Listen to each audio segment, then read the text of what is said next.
I am Dr. Jeffrey Lewis, and no, this is not a conspiracy wherein each male panelist's name is derived from some element of my name. It's merely synchronicity. I'm a faculty member and trustee of the ORI, a full-time private practitioner of psychoanalysis and psychotherapy, and an associate clinical professor in the doctoral program at St. John's University for the past 23 years. Let me first introduce my colleagues and esteemed panel members for today. Dr. Jeffrey Seinfeld, Dr. Jeffrey Rubin, Dr. Susan Kavaler-Adler, and Dr. Louis Aron. Vocatus atque non vocatus, Deus aderit. Latin for bidden or not bidden, God is present. Carl Jung had this phrase carved over the front door of his home in Zurich. Later, the saying was inscribed onto his tombstone. Jung said, quotes, "I do not believe, I know." Having just recently conducted the ritual of Passover Seder last week, as I've learned to do from my two grandfathers during childhood, I invoked God's name. I described jaw-dropping miracles, recounted the ascendancy of Moses, to whom the Decalogue was divinely delivered. I was doing my duty to annually tell and celebrate the deliverance of the Jewish nation out of bondage due to God's merciful and direct intervention. This occurred at sundown on Monday night. 2 hours earlier, in my consultation room, I was completing a psychotherapy session with my last patient of the day. As his doctor, a scientist practitioner, no seminarian or clergy was I. How do these colliding universes coexist? Where's the rightful place of religion and the spiritual in psychoanalysis and psychotherapy? And is there justification for religious belief and science, at least our science, to conjoin? The brothers Karamazov. The brother and skeptic, Ivan, explains to his little brother, Alyosha, a monk in residence, the story of an old sinner in the 18th century who stated that if God did not exist, he would have to be invented. S'il n'existe pas Dieu, il faudrait l'inventer. He explains, quotes, "And man has indeed invented God. And the strange thing, the wonder, would not be that God really exists. The wonder is that such a notion, the notion of the necessity of God, could creep into the head of such a wild and wicked animal as man. So holy, so moving, so wise a notion, which does man such great honor. As for me, I long ago decided," said Ivan, "not to think about whether man created God or God created man." The place of spirituality coexisting with science, our psychoanalysis science, was an issue addressed by none other than Albert Einstein, who has often been quoted as saying, science, oh, there's a slip of tongue, science without religion is lame, religion without science is blind. I'm sorry for stealing that line from one of you. Yet, he many times clarified, quotes, "I do not believe in a personal God. If something is in me which can be called religious, then it is the unbounded admiration for the structure of the world so far as our science can reveal it." Yet Einstein's poetic, politically correct explanation of his belief did not go unnoticed nor unpunished by Richard Dawkins in his book, The God Delusion. quote by Dawkins. I wish that physicists would refrain from using the word God in their special metaphorical sense. The metaphorical God of the physicists is light years away from the interventionist, miracle-working, thought-reading, sin-punishing, prayer-answering God of the Bible, of priests, mullahs, rabbis, and of ordinary language. Deliberately to confuse the two is, in my opinion, an act of intellectual high treason. Dawkins furthers his thesis by reminding us that great scientists who profess religion become harder to find through the 20th century, but they're not so rare as to be in absentia. Yet he qualifies that the contemporary spiritual religious figures in science are so only in the Einsteinian sense, which had previously been dismissed as a mere misuse of the word. His research cited a poll wherein of several hundred Nobel Prize-winning scientists, less than 6 admitted to being scientific Christians, and in a study in the eminent journal Nature, of those American scientists considered to be sufficiently worthy by their peers to be elected to the National Academy of Sciences, only about 7% confessed to believing in a personal God. This swarm of atheism stands diametrically opposite compared with a profile of the American population at large, of whom more than 90% are believers in some sort of supernatural being.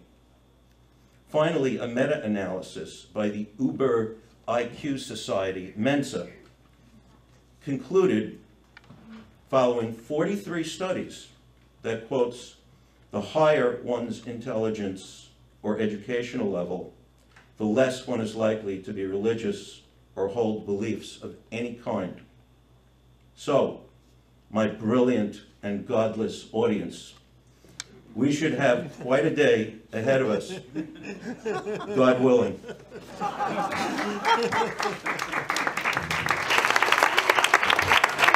Louis Aron is the director of the New York University postdoc program in psychotherapy and psychoanalysis. He has served as the president of the Division of Psychoanalysis of the American Psychological Association, founding president of the International Association for Relational Psychoanalysis and Psychotherapy, founding president of the Division of Psychologists, Psychoanalysts of the New York State Psychological Association. He is the co-founder and co-chair of the Shandor Ferenczi Center at the New School for Social Research, and is an honorary member of the William Alanson White Psychoanalytic Society. Dr. Aron is the author of A Meeting of Minds, Mutuality in Psychoanalysis. He's the editor with Adrian Harris of The Legacy of Shandor Ferenczi, the editor with Frances Summer Anderson of Relational Perspectives on the Body, the editor with Stephen Mitchell of Relational Psychoanalysis, The Emergence of a Tradition. He's written even more, a lot more books than this, and I'm sure that I could go on forever. He is in private practice in New York City and in Port Washington, Long Island. It is with great pleasure that I bring Dr. Louis Aron to the podium. Much thanks to Jeffrey Lewis for that nice introduction, and thanks to Susan and the Object Relations Institute for inviting my participation today on a topic that Freud would have repudiated in principle. I'm delighted to have this opportunity to learn with colleagues whose work I have followed over many years. Shlomo ben Yaakov ben Rav Shlomo, as his father addressed him, reminding him of his rabbinic roots, declared himself to the pastor Oscar Pfister to be profoundly irreligious, a wicked heretic, a godless Jew, and wrote that he lacked any religious need. Where Jung envisioned psychoanalysis as fulfilling a religious function, Freud replied, "I'm not thinking of a substitute for religion. This need must be sublimated." Religious belief was a lost cause, and Freud paid homage only to our God Logos, reason. Nor was Freud's anti-religious attitude limited to his personal idiosyncrasies. Rather, it was institutionalized within the psychoanalytic movement. Listen to Otto Fenichel from his 1939 classic, The Problems of Psychoanalytic Technique, a text that had a profound influence on the theory and practice of psychoanalysis. It's been said that religious people in analysis, this is Fenichel, it's been said that religious people in analysis remain uninfluenced in their religious philosophies, since analysis itself is supposed to be philosophically neutral. I consider this not to be correct.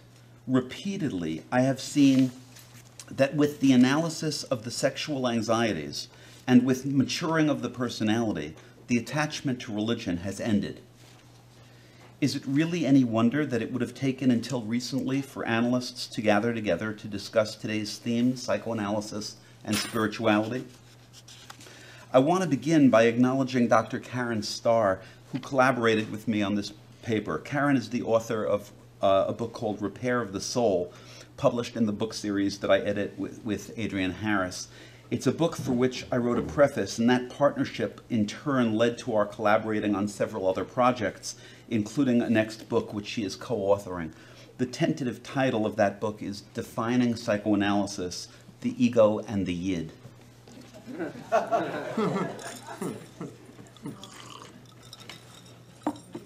But now let me invite you to join me in some imaginary time travel to a youthful night in Jerusalem. In your mind, spin yourself around a few times, and when you open your eyes, you're there. It's quiet. Listen. Gam milamala ya'azor. Also from above will come help. Just when I felt a desperate need, a strong voice from the heavens called out under special, magical, emotionally loaded, transitional, luminal, even holy circumstances. Not imaginary, not just in my head, but a real voice, a strong but distant voice.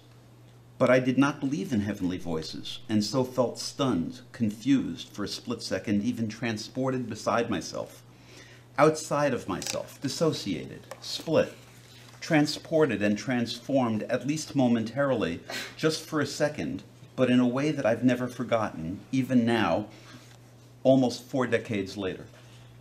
It was 1970, and I was a boy of 17, living, and as we would say, learning, for a semester in a yeshiva in Israel. It was our last night of the semester, and we, my friends, dorm mates, all young men, were to fly home the following morning. We had been busy packing and saying our goodbyes, preparing to leave what had been a remarkable few months. Many of us were deeply ambivalent about returning home, descending from the Holy Land. Some, in fact, stayed on to learn in yeshiva for several more years, as I planned to do. Some remained to join the Israeli army, and some were returning to begin college. By now it was late in the evening, probably later than it should have been, when I realized it was time for evening prayers. We decided that rather than pray at the school, we would walk to the Western Wall in the Old City. It wasn't a far walk from our school in Rehavia, and we had all walked there many times. In fact, every Friday evening we would walk with groups of other yeshiva students, marching, almost dancing together to the wall to say our prayers, welcoming the Sabbath. Walking together in our open-collared white shirts as we sang and chanted religious hymns to pray on Friday nights at the holiest site of Judaism, joined together. It was exhilarating, moving, and inspirational, a group experience, a spiritual and yet bodily activity powerful enough to last a lifetime. We all knew the way through the Old City, even some of the shortcuts, which in those years was safe. In 1970, we could walk through the Old City at night without fear. Only just recently, following Israel's victory during the 1967 Six-Day War, had the Western Wall come under Israeli control. In those days, not long after the war, Jews were heady with victory and full of pride, and there was hope for a lasting peace. The markets of the Old City were busy with business and shopping, filled with tourists, and seemed safe. And so off we went in the dark through the Old City, through the Jewish quarter, and to the Wall. It was a beautiful night, and we were all in good spirits. but our mood was bittersweet.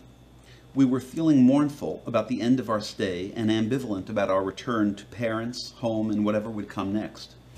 We were all struck by just how quiet it was at the wall. The wall was usually busy with visitors, tourists, guides, families, students, soldiers, people taking photos, saying their prayers, or placing slips of paper with prayers into its cracks. But this was late on a June evening, and we were surprised to find it silent, with very few people there. Jewish sources, including the Zohar, the foundational text of the Kabbalah, suggest that the divine presence rests upon the Western Wall. It's the place where the great Jewish sages, including Isaac Luria, the famous 16th century mystic of Sfad, are said to have experienced revelations of God. The wall itself, the Kotel, is a remnant of the Second Temple, which was built on the foundations of the destroyed First Temple, thought to have been built by King David. Sometimes known as the Wailing Wall because it was where Jews have historically wept for the lost temple, it's adjacent to the Temple Mount, the holiest site of Judaism. None of us had actually ever gone up to see the Temple Mount area, as it is forbidden for Jews to set foot on such holy space. It was the site of the Holy of Holies, the innermost sanctum of the temple, where only the high priest, the priest of priests, would set foot, and then only on the holiest of holy days. And even then, even he was at risk for his life to enter such a holy space. This was the very spot, the very rock upon which Abraham prepared to sacrifice his son Isaac, and where he heard a voice cry out to him. So here we were in need of a minyan, a quorum. By tradition and religious law, a quorum of 10 men, the minimum number for public prayer. We asked whatever other men were there to join us, but there were only 9 of us altogether at the wall that night. And so we waited. We were sure it would only be a matter of moments for someone to come along, just one more Jewish man to join us to constitute a quorum so that we could begin to say some quick prayers. It would just take a few minutes. But on that night, on that crystal clear night, for some strange reason we couldn't fathom, no one came. We waited, but began to feel rushed. We were leaving the next morning, and besides, it was already late. Our dorm counselor must by now be anxious and annoyed that we had not returned. We'd have to get up early to leave for the airport. We really shouldn't wait much longer, but we couldn't pray together without a 10th man. I was emotional, deeply ambivalent about returning home. It had been my first extended stay away from my family, and it wasn't easy for me. Yet my plan was to come home just for the summer and then return to Israel to study for another year or two. I didn't know what it would be like to come home, and then whether I'd really want to return to Israel. Would I stay as religious as I had become? Would I be corrupted by my return to a secular world? And beneath my conscious concerns, I must have been anxious about rejoining my family, but also anxious, anticipating further separations from them, as well as moving out of an all-male environment and back to some pressure I felt about dating. Anxious about college, career choices, worried about my temptations to rejoin my friends experimenting with drugs. It was, after all, 1970, and I was 17. I was still 3 years away from beginning my own analysis. It might as well have been eons. But now we were late and needed a 10th man. Gam milamala yazor, also from above will come help. We all heard the voice. I knew it wasn't just me because we all looked up, each of us stunned. A strong voice, a man's voice, loud and clear. And then silence for a brief moment. We looked up, but there was nothing, no one. The voice seemed to come from the night sky, way up above us. But there was nothing up there. We glanced at each other. Was it a mistake, an illusion? And then a second time. The same words in the same certain tone. Gam milamala ya'azor. Also from above will come help. This time I was shaken, absolutely beside myself. There was not enough time for me to actually process my thoughts. It was too quick for that. But I have no doubt, and have never doubted in all these years since, that for at least one moment in my life, I was certain that I heard a heavenly voice, a bat kol. Was it miraculous? Would God himself constitute a minyan? Had God sent an angel, a heavenly angel, to join us on this night? I had been raised in a modern Orthodox home and community. We were not taught to expect voices from the heavens. The rabbinic tradition had been very conservative about direct communications from God. Rabbinic Judaism developed at a time of religious and political upheaval. Within the span of about a century, the Jews had to cope with the loss of political sovereignty, a series of military defeats, the loss of their capital and their homeland, the destruction of the temple, and the rise of Christianity and Gnosticism, as well as the crisis of faith initiated by all of these catastrophes. In the biblical era, God's law had been mediated by prophets and oracular devices that were assumed to provide unambiguous signs. For the rabbis, prophecy was exceedingly dangerous. Who, after all, could be certain of who was a true prophet? And furthermore,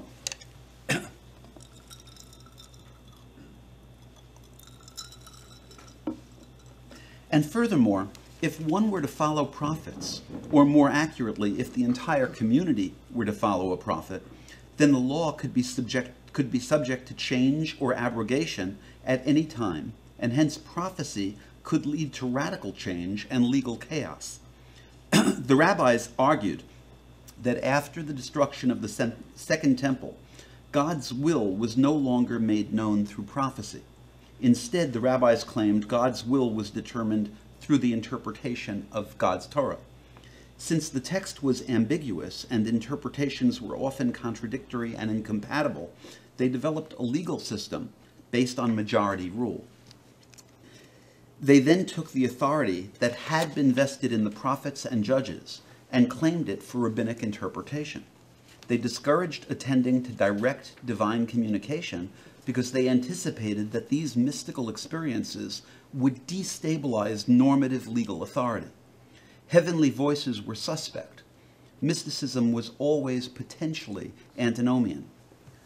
So I was not raised to expect to hear heavenly voices. I repeatedly heard as a child that when you pray, you speak to God, but when you learn, God speaks to you. I've seen this idea attributed to Louis Finkelstein at the JTS. Learning, a passionate, engaged, spiritual activity, the deep study of texts, was as close as I ever expected to come to hearing God's voice. There was some light shining on the wall. It was not completely dark, and the lights may have made it harder for us to see. But we soon recognized that the voice was that of an Israeli soldier who was stationed far above on the Temple Mount as a guard. It was this soldier who must have been paying attention down below to a group of boys looking for a tent to pray. He was offering to have us count him in. It turned out that our heavenly voice was in fact a young soldier, Uzi in hand, ready as he stood guard this night to be counted for a minyan. Later we learned his name. He called himself Eli. Eli is short for Elijah, or one possibility. Elijah was a biblical prophet of the 9th century BCE who never died but ascended to heaven in a whirlwind. In Jewish and Christian tradition, Elijah is expected to reappear to usher in the Messiah. And in Jewish folklore, Elijah frequently appears in many guises, often helping people in miraculous ways. Eli, short for Elijah, but also the short form of my Hebrew name, Eliezer. Truly, to my astonishment, and quite literally, I lived the realization of the words of the 11th century Jewish mystical poet, Yehuda Halevi. Going out to meet you, I found you coming toward me. It makes sense to begin a study of psychoanalysis and Jewish mysticism with the recognition that both psychoanalysis and the mainstream rabbinic Jewish tradition were rationalistic traditions. Both were deeply skeptical of rationality and mysticism. Nevertheless, the bifurcation of normative religion with Kabbalah and the Jewish mystical tradition has been overstated. Back in the 1970s, Abraham Heschel, who I'm going to come back to again at the end of the paper, disagreed with the then dominant modern scholar of Jewish mysticism, Gershom Scholem, who emphasized the antinomian nature of Jewish mysticism. That is, Scholem had suggested that Jewish mysticism de-emphasized normative rabbinic law. Heschel argued to the contrary, that mysticism was part and parcel of the rabbinic and Hasidic tradition, and that mysticism was deeply rooted in and tied to Jewish theology and religious practice. The current dominant scholar of Jewish mysticism is Moshe Idel, and Idel, like Heschel before him, challenges Scholem on this issue, arguing that Jewish mysticism and the great historic Jewish mystics were all deeply embedded in and loyal to Jewish religious observance and practice. Thus, the polarized split between rational religion and irrational mysticism does not seem to accurately reflect or do justice to the historical development of the Jewish mystical or religious tradition. Among Freud's greatest achievements was his bringing together Enlightenment rationality and romantic subjectivity, the influences of the Greek and the Jewish, Athens and Jerusalem. Ed Levinson has said that Freud wrote Greek but thought Jewish. Freud, however, brought rationality and irrationality together only by splitting them between the method and the object of investigation, between analyst and patient. The psychoanalytic method was meant to be scientific and rational. Fenichel institutionalized this understanding better than anyone when he declared regarding psychoanalysis that, quote, the subject matter, not the method of psychoanalysis, is irrational. In other words, Freud took from Romanticism the object of the study, irrationality, the unconscious, dreams, femininity, sexuality, the dark depths of the human spirit. But he devised a method and a theory based on Enlightenment rationality that he liked to think of as objective, scientific, and male. Gay described Freud as the last of the philosophes. Just as mainstream rabbinic or Orthodox Judaism, especially as it had been affected by the Haskalah, the Jewish Enlightenment, had tried to create a rational religion freed of superstitious, irrational, and mystical elements, so too had psychoanalysis attempted to be a rational, scientific psychology. Freud's Enlightenment ideal of science saw it as liberating the individual from the illusion of religion. Psychoanalysis offered truth as replacement for regressive fantasy. Religious belief was a lost cause, a childhood neurosis, and Freud paid homage only to our God Logos. But as modern psychoanalytic thinkers and philosophers of science have pointed out, a more contemporary and nuanced view of science challenges any strict dichotomy between natural science and all other fields, including psychoanalysis and religion. Freud's worship of the God reason is ironically not supported by the contemporary empirical sciences, which challenge a unitary conception of rationality. Both science and rationality, on the one hand, and religion and spirituality on the other, are more complex and multidimensional than Freud envisioned. The relational turn in psychoanalysis offered a strong critique of the dichotomizations of fantasy and reality, illusion and rationality, religion and science. For Stephen Mitchell, quote, what is inspiring about psychoanalysis today is not the renunciation of illusion in the hope of joining a common, progressively realistic knowledge and control, but rather the hope of fashioning a personal reality that feels authentic and enriching. With its goal as the enhancement and revitalization of human experience, and in its primary concern with felt meaning, significance, purpose, and value, the sharp division between religion and psychoanalysis diminishes. Both psychoanalysis and religion necessitate the development of what Mike Eigen called an area of faith. Eigen defined this area of faith in terms of, quote, a way of experiencing that is undertaken with one's whole being, all out.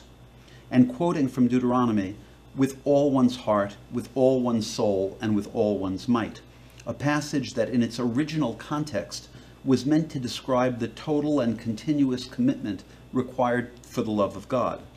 Eigen's call, following Winnicott, Lacan, and Bion, is to live and experience life with passion in all of its fullness, with all-out fervent confrontation with the emotional truth of one's subjectivity. But for most of its history, this appreciation of the religious attitude has not been the mindset of mainstream psychoanalysts. And even in recent years, psychoanalytic scholarship, even when deeply sympathetic to religious and mystical experience, has viewed it with suspicion as childish and illusory, irrational and regressive. Among the most sympathetic of psychoanalytic scholars of Jewish mysticism was Mortimer Ostow, whose final book, Spirit, Mind, and Body, a psychoanalytic examination of spirituality and religion, affirmatively argued that religion was compatible with psychological health. Ostow tried not to diminish the value of the spiritual journey. One might say that his motto, borrowed from Albert Einstein, who Jeffrey quoted before, "Science without religion is lame, religion without science is blind."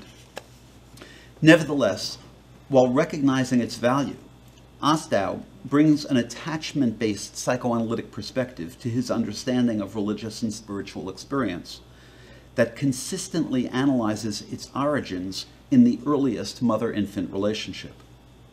Of course, this is in contrast to Freud, who would have traced it to the father-father relationship. Experience that we call spiritual are thought to be reactivations of affects from our earliest childhood. I want to remind you of my adolescent experience at the Western Wall, where I looked up and heard the voice from the heavens. Ostow writes, quote, "The classic prayerful posture is eyes toward the heavens, often with hands held upward as well. The basis for this behavior can only be the child's upward gaze and upward reach towards its mother. When the child needs to be picked up and rescued, help comes from above. I looked up upon hearing, also from above will come help." Ostow writes, "In the ancient world, religious sites were often set up on hills, for example, the Acropolis and the Jerusalem Temple. These places seem to be endowed with an immanent spirituality, often awesome. I believe the reason is that a small child always needs to look up to the mother's face and cries to be lifted in her arms to her shoulder.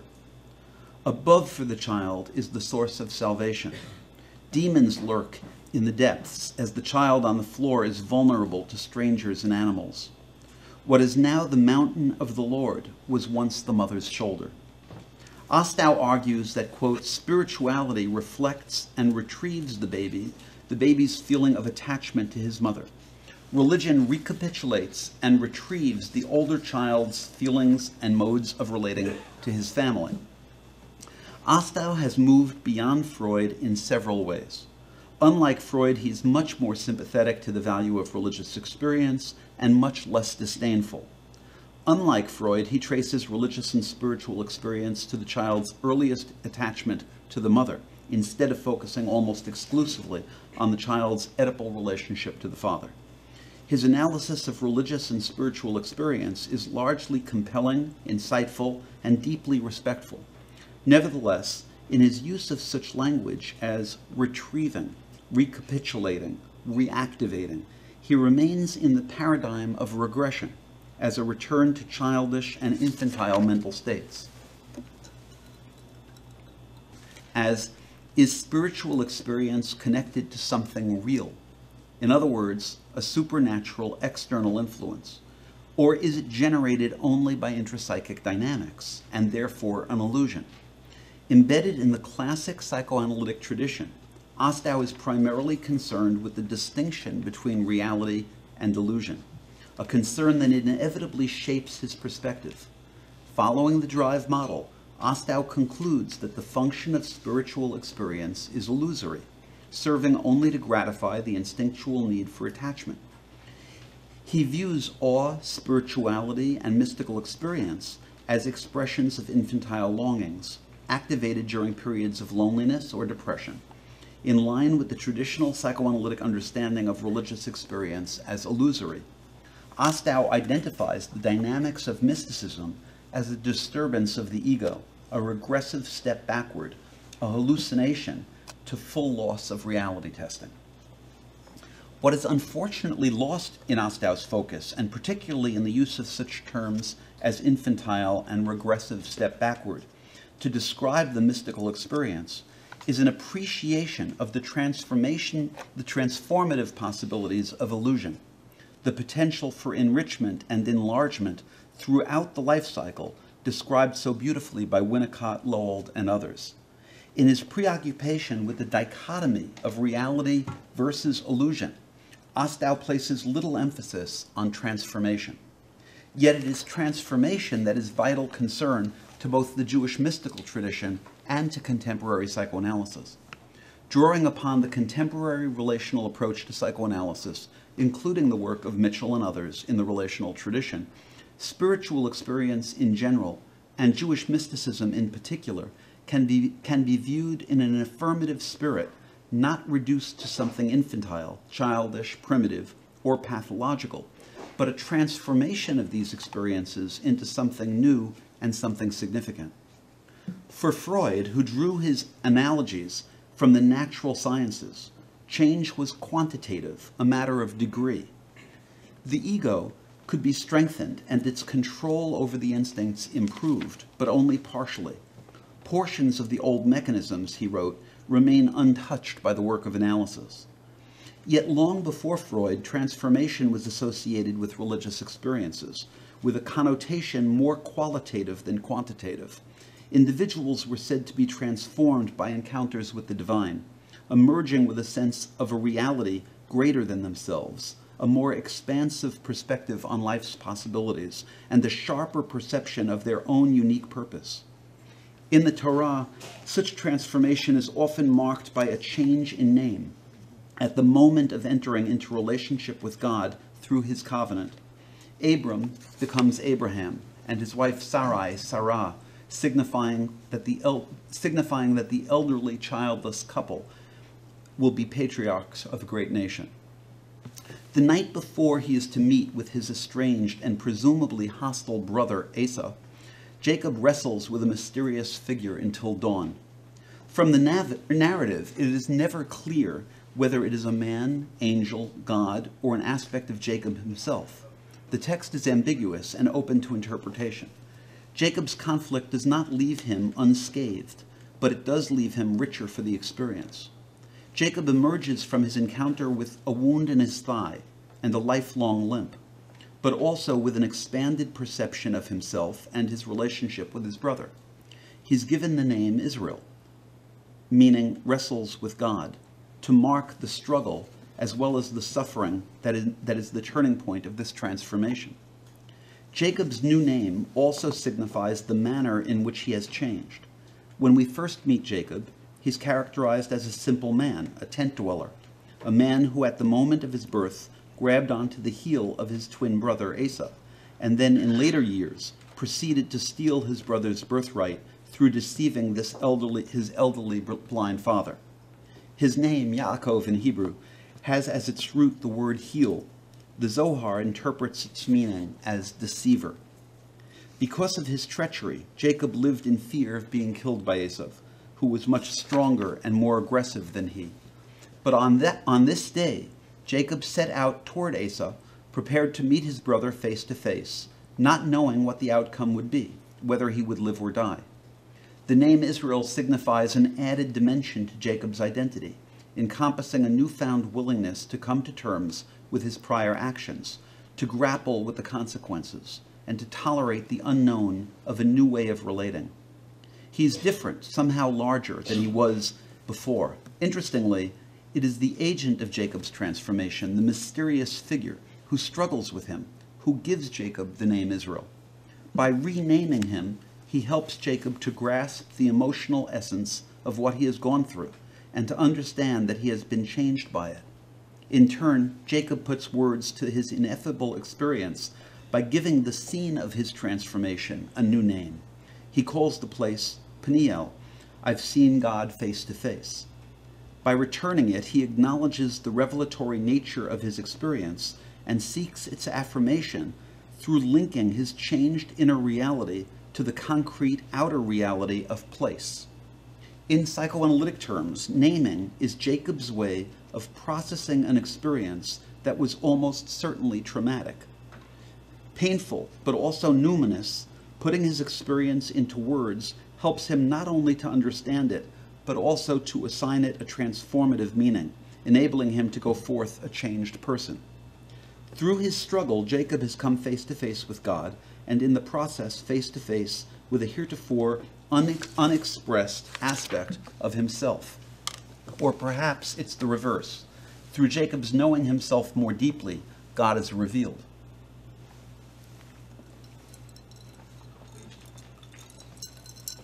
The Kabbalah identifies a yearning for personal transformation, speaking of the divine spark clothed within a person's soul, veiled from conscious awareness, yet longing to be perceived and inflamed. In psychological terms, the divine spark may be read as the intimation of one's authenticity, which emerges with the intimacy of the analytic relationship. However, the Kabbalah does not limit authenticity to the genuineness of a person in a given interaction, nor does it posit a static core self. Rather, it formulates the divine spark as the unique and indispensable creative potential of a particular individual and no other. As potential, it can be manifest only when it is brought down to the level of reality, lived out through a person's actions and relationships in daily living. The divine spark is a singular manifestation of God, capable of being articulated only by the human being in the material world.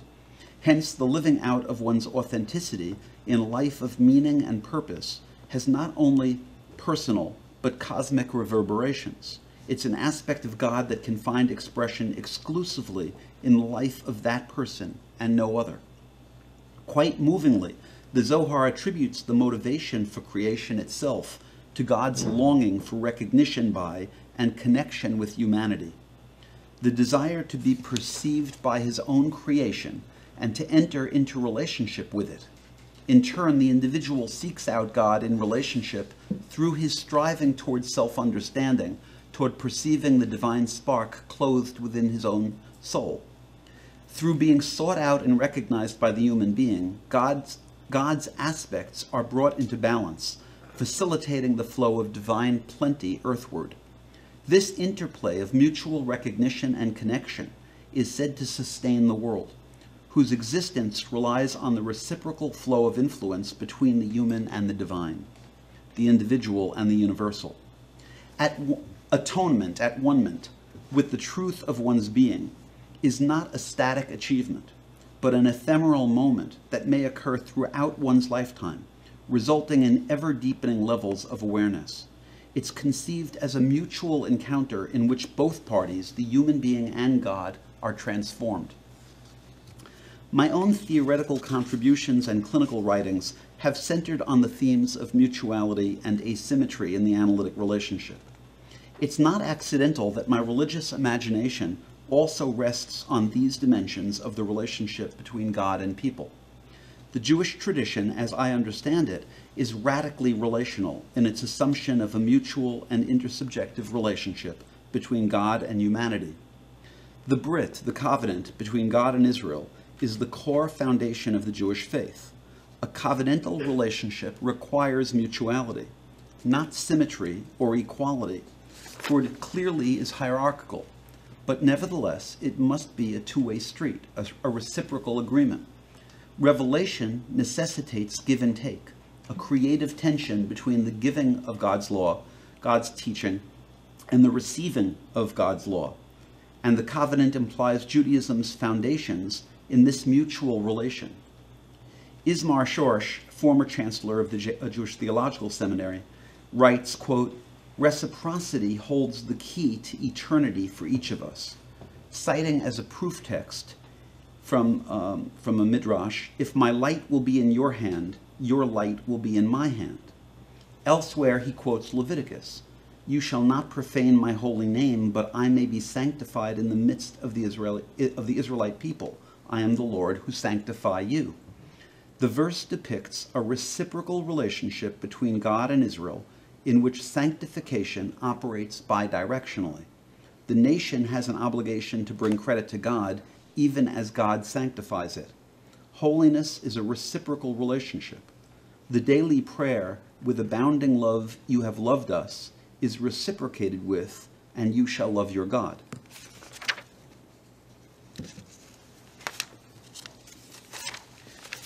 Following the existential tradition of Martin Buber, who emphasize the primacy of the I-thou relationship. Others have highlighted that in all relationships there are moments of intimacy and moments of withdrawal. Irving Greenberg emphasizes the alternating movements of presence and absence, faith and denial. Faith, then, is never a permanent acquisition, but rather a momentary achievement, all too easily dispelled. Atheism is a legitimate stage in the dynamics of faith. In our relationship with God, along with the gift of human freedom, we must endure the vicissitudes of all relationships and live in an unpredictable and sometimes cruel and pernicious world. We all undoubtedly recall moments when it seems as if God's face has been hidden from us, or as Martin Buber referred to it, moments when there seems to be an eclipse of God. At these times, we remember that God too is waiting to resume our partnership. As it is written, "Turn back to me, and the Lord of hosts, said the Lord of hosts, and I will turn back to you." In the Jewish tradition, God turns with us, waits with us, sings, prays, and rejoices with us, laughs, cries, and mourns with us. All too often in Jewish history, it seems that God must be crying with us. Perhaps even through our suffering, we may experience God's seeming absence and abandonment, our confrontation with nothingness, as a summons from God in the form of a catastrophic revelation, a call out of the whirlwind. Our souls cry out in longing for God, but in Heschel's classic phrase, God is in search of man. Mutuality and intersubjectivity can only take place between two subjects that count on one another, seek each other, recognize each other, let each other down, negate each other, and repair and mend the inevitable disruptions of the alliance. And I'm alluding here to Jessica Benjamin's work. The feeling that God is absent is no less a legitimate religious experience than the sense of divine presence. Relationships are by their nature conflicted, mercurial, and inconsistent. The presence of the other is subject to ebb and flow. There are moments of faith and moments of doubt or outright disbelief, but both faith and doubt participate in one's ongoing internal dialogue. In my conversation with God, I can say, "I don't believe in you. You don't exist. You can't exist. You make no sense. You're absurd. My rational mind denies you." Still, my conversation with God goes on. I would think of this relationship with God in terms of ongoing regulation, disruption and repair, and heightened affect moments. Referring to awe, spirituality, and mystical experience, Ostow writes, "For reasons that I do not quite understand, accounts of experiences in the three categories considered here are seldom reported in psychotherapy or even in psychoanalysis." He concludes, "Perhaps the truly spiritual life does not invite psychotherapy. If one takes into account the historical animosity between psychoanalysis and religion in general, and psychoanalysis and religious belief in particular, this should come as no surprise. One may argue that in fact it's the other way around, that because of the traditionally reductive interpretation of religious experience, psychoanalysis has not invited the truly spiritual into the room. Undoubtedly, the frequency with which this type of experience is reported in psychoanalysis is directly related to the patient's perception of how the analyst is likely to perceive and interpret such experience.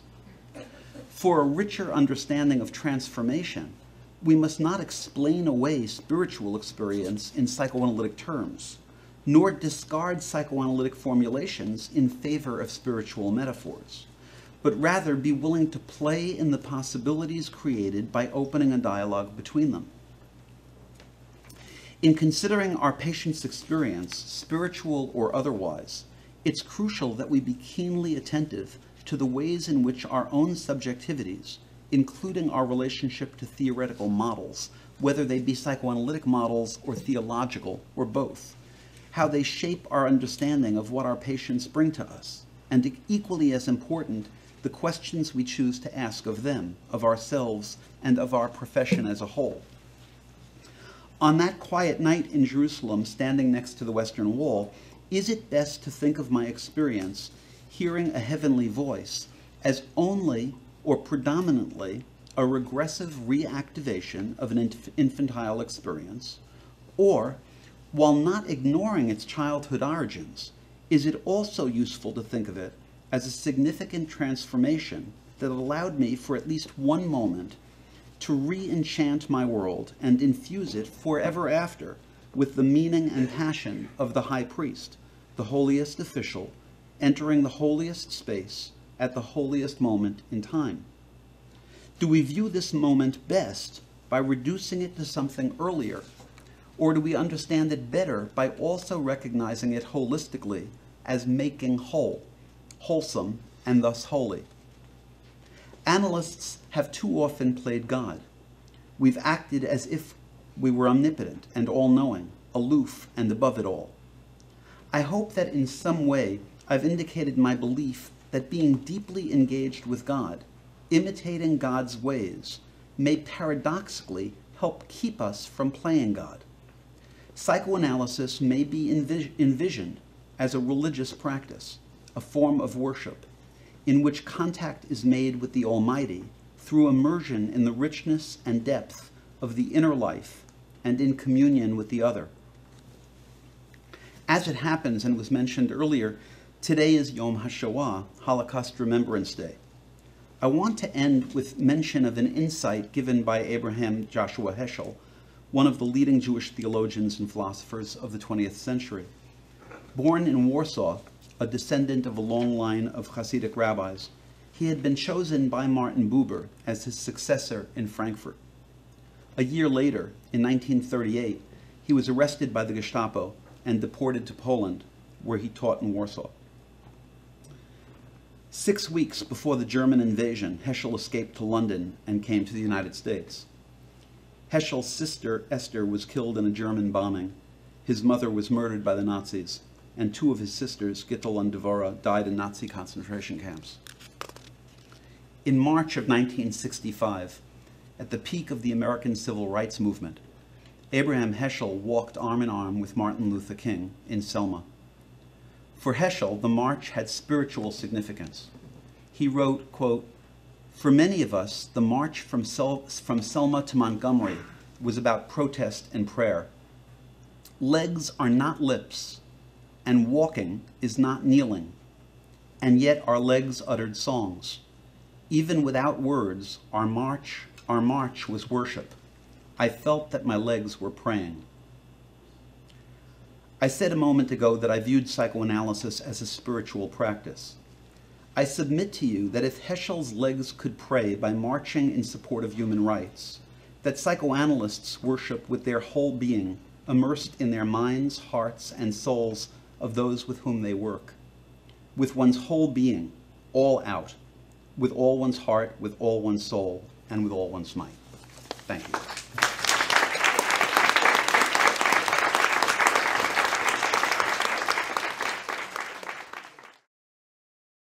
Well, Susan is our host today, and I'm going to say a little bit about her. She's going to be discussing Dr. Aron's paper. Dr. Susan Kavaler-Adler is the founder and executive director of the Object Relations Institute for Psychotherapy and Psychoanalysis. She's been in practice as a psychologist and psychoanalyst for 35 years. She is a diplomate in psychoanalysis and experienced training analyst who also has an honorary doctorate in literature. Dr. Kavaler-Adler has published 3 books and 58 journal articles on object relations theory and on psychoanalysis, on the creative process, and well-known women artists and writers, on mourning as a healing and development process, on pathological mourning and the demon lover complex, on fear of success, envy, fathers and daughters, and on mourning as implicit and explicit in all of psychoanalytic theory. She's won 11 awards for her writing and received the National Gradiva Award in 2004 for her 3rd Routledge book, Mourning, Spirituality, and Psychic Change, a new object relations review of psychoanalysis, which is so pertinent to this conference. Her earlier books, The Compulsion to Create and The Creative Mystique, were also published by Routledge. Dr. Lewis Aron offers us a very moving paper about his personally felt mystical experience, where he felt met, as if from above, by a being dramatically reaching out to him and his group of Jewish men in Israel, stimulating his spiritually based yearnings for contact with the divine. Dr. Aron's theoretical commentary on this profound internal now moment helps us embrace its uncanny quality through D.W. Winnicott's ideas of the dialectical realm of relational experience. Listening to Dr. Aron, we can share the transitional space dialectic that can potentially open up dialogue between analyst and patient around spiritual themes as they emerge from the unconscious of the patient. Dr. Aron challenges psychoanalytic theorists like Fenichel, and more specifically Ostow, in what he considers to be their reductionist view of always seeing spiritually defined manifest content in patients to merely be disguised versions of childhood interactions between mother and child, or perhaps between father and child. Dr. Aron aims to acknowledge the potential psychic space reality of spiritual experience in a non-reduced form, being appreciated for what it is in and of itself. In doing so, he bypasses Freud's negating comments on religions as an opiate of the people and begins to take seriously the spiritual dimension of every human being that may enter our consulting rooms. Since I have also challenged the biases of psychoanalytic thinking and practice in relation to the lived spiritual awakenings in patients in my book, Morning Spirituality and Psychic Change, A New Object Relations View of Psychoanalysis, when responding at that time to Scott Peck's allegations that psychotherapists in general avoided spiritual matters in their treatment sessions, resulting in patients getting the message that they should shut up about spirituality, I would like to offer some clinical case material from my book, which might accompany Dr. Lewis Aron's views. I will draw on the in vivo evolution of spiritual experiences both in the treatment room and in dreams meditation, and reports of spiritual phenomena by two particular patients who I have in-depth studies of in this particular book. Also, the fact that my book won the National Gradiva Award from NAAP in 2004 might be a sign that attitudes in the field of psychoanalysis towards spirituality are changing. In the case of June, a relational dialogue between her and I reveals that June is experiencing a spiritual evolution along with a sexual and creative evolution in herself. She came upon this spiritual evolution through many phases and forms of mourning process in her object relation psychoanalysis, which was sometimes 5 times a week, illustrating what I view as a full developmental mourning process with its self-development in sexual, creative, and spiritual forms. I must say about the 5 times a week that we had 2 double sessions, so it was actually on 3 days. June came into her treatment with me dreaming and fantasizing about a journey to Tibet with all its Dalai Lama spiritual associations. She then experienced me as a shaman in her more transformative stage in analysis, coming out of a symbiotic illusion and into a dialectic of separation and connection with me as her analyst, with her husband, and with others in her life, including a reparative and renewed relationship with her formerly much resented and rejected mother. Ultimately, June had an epiphany of ecstatic joy after years of extensive mourning and working through of intrapsychic conflicts that emerged within the potential and transitional analytic space between us as a feeling of communing with God or with a godlike aspect of herself. At one point during the journey to the time of ecstatic joy, June dreamt of a lady in a lapis lazuli blue, which she related to both an aspect of herself and to me, her analyst.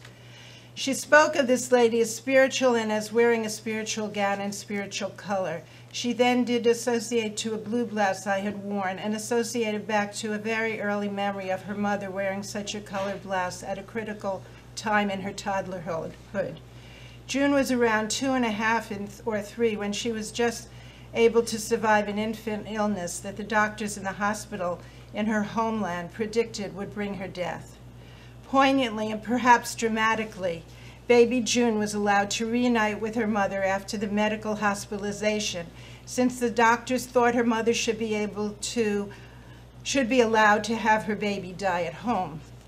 Riding home on the train in her mother's lap, June's almost deceased being awakened through a contact with her mother's body. Her mother's body was then clothed in a blue blouse that would become imbued in June's dream with the color of the Catholic Virgin Mary dressed in lapis lazuli. It was on the lap of the mother dressed in this blue blouse that June, while on the train back from the hospital, that little June was able to vomit and vomit and vomit up the toxins that had housed themselves in her body, threatening her life. Other dreams of women dancing with each other in gold and orange silk gowns appeared in June's treatment at this time. The experience of different parts of herself being different women dancing together in harmony in her dream marked a phase of spiritual phenomenon as transitional phenomena in June's analysis. The transitional phase, with its form of spiritual evolution, would be followed by June's newfound ability to contain her aggression in the form of a primitive rage in such a way that she would transform despair, fear, and aggression into a grief that could sustain love and connection inside of it. Although at times June would have a more traditional mother transference in her analysis, June also had a spiritual transference evolution, which could be defined as a mother-child merger in dialectic as well, but having a heavenly quality. Then there was June's peak experience of joy that spoke to her of a presence of God in her being present with me. I was not in this state with her, as I had been in similar states, and this seemed to be intrapsychically explainable, as June had just had a dream of her body separating out of her mother's body. So June felt joy and ecstasy, and I felt some depressive affect at having lost the earlier affective bond of symbiotic dimensions. Yet her experience of the divine at this time was exquisitely real to me, and I could feel it through her, if not wholly as within and through myself. June reached this peak of feeling a spiritual divinity in the room with us after she had assimilated the memory of surviving her infant illness and being reunited with her mother after a near death. It also arose after the sobbing and sobbing out of grief over all her life losses, stemming back to the core mother-infant rupture around the time of her potentially fatal child illness, an early illness, which had occurred during the critical time of separation individuation, as in Margaret Mahler's terms, or during a transitional phase of development, as in D.W. Winnicott's terms.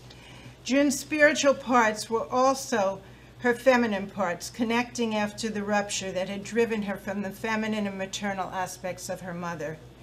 In the treatment with me as a female analyst, June re-encountered a warm mommy feeling following the rage and grief that could come in cycles and phases. Aron speaks of God needing man as much as man needs God in a dialectic of relational experience that includes mutuality and hierarchical relations. With June, I needed her as much as she needed me to make vivid and alive her spiritual experience in the unique form it took between and around us in the treatment room. Yet June had needed me to help her clear away the obstacles of her pathology, her defenses, and her traumas, to allow the free evolution of spiritual evolution to emerge within and through her, bringing to fruition a spiritual aspect of a now sustained and related self. June and I had laughed and cried together, even as I had been the witness of her pathology, rage, and grief. The dialectical realm that I referred to as love creativity dialectic in another book of mine, The Creative Mystique, emerges in June as in so many others I work with. But first it emerges with me in the treatment room and in the interpersonal sphere of love, as well as in the intrapsychic internal world sphere of creative process gestation. This was a spiritual side before a formidable and palpable presence that she and I felt together. And just like Winnicott's caution to never ask a child with a transitional object whether he found it or created it, June's potential and transitional space experience between me and her. I never asked whether June found her spirituality or created it. Her dreams and fantasies with all their spiritual overtones through differing times of treatment lived between us. They also lived in her dialogue with me as I internalized her evolution and became part of an interpersonal dialogue of mutual experience. And here are some quotes from June and some of our dialogues. June, inside it's so different. There's a strange low-key depth in the internal world. Being here feels like an ocean cave today. I like getting into these places. It feels like the source of something. It feels so connected, my God. And then myself.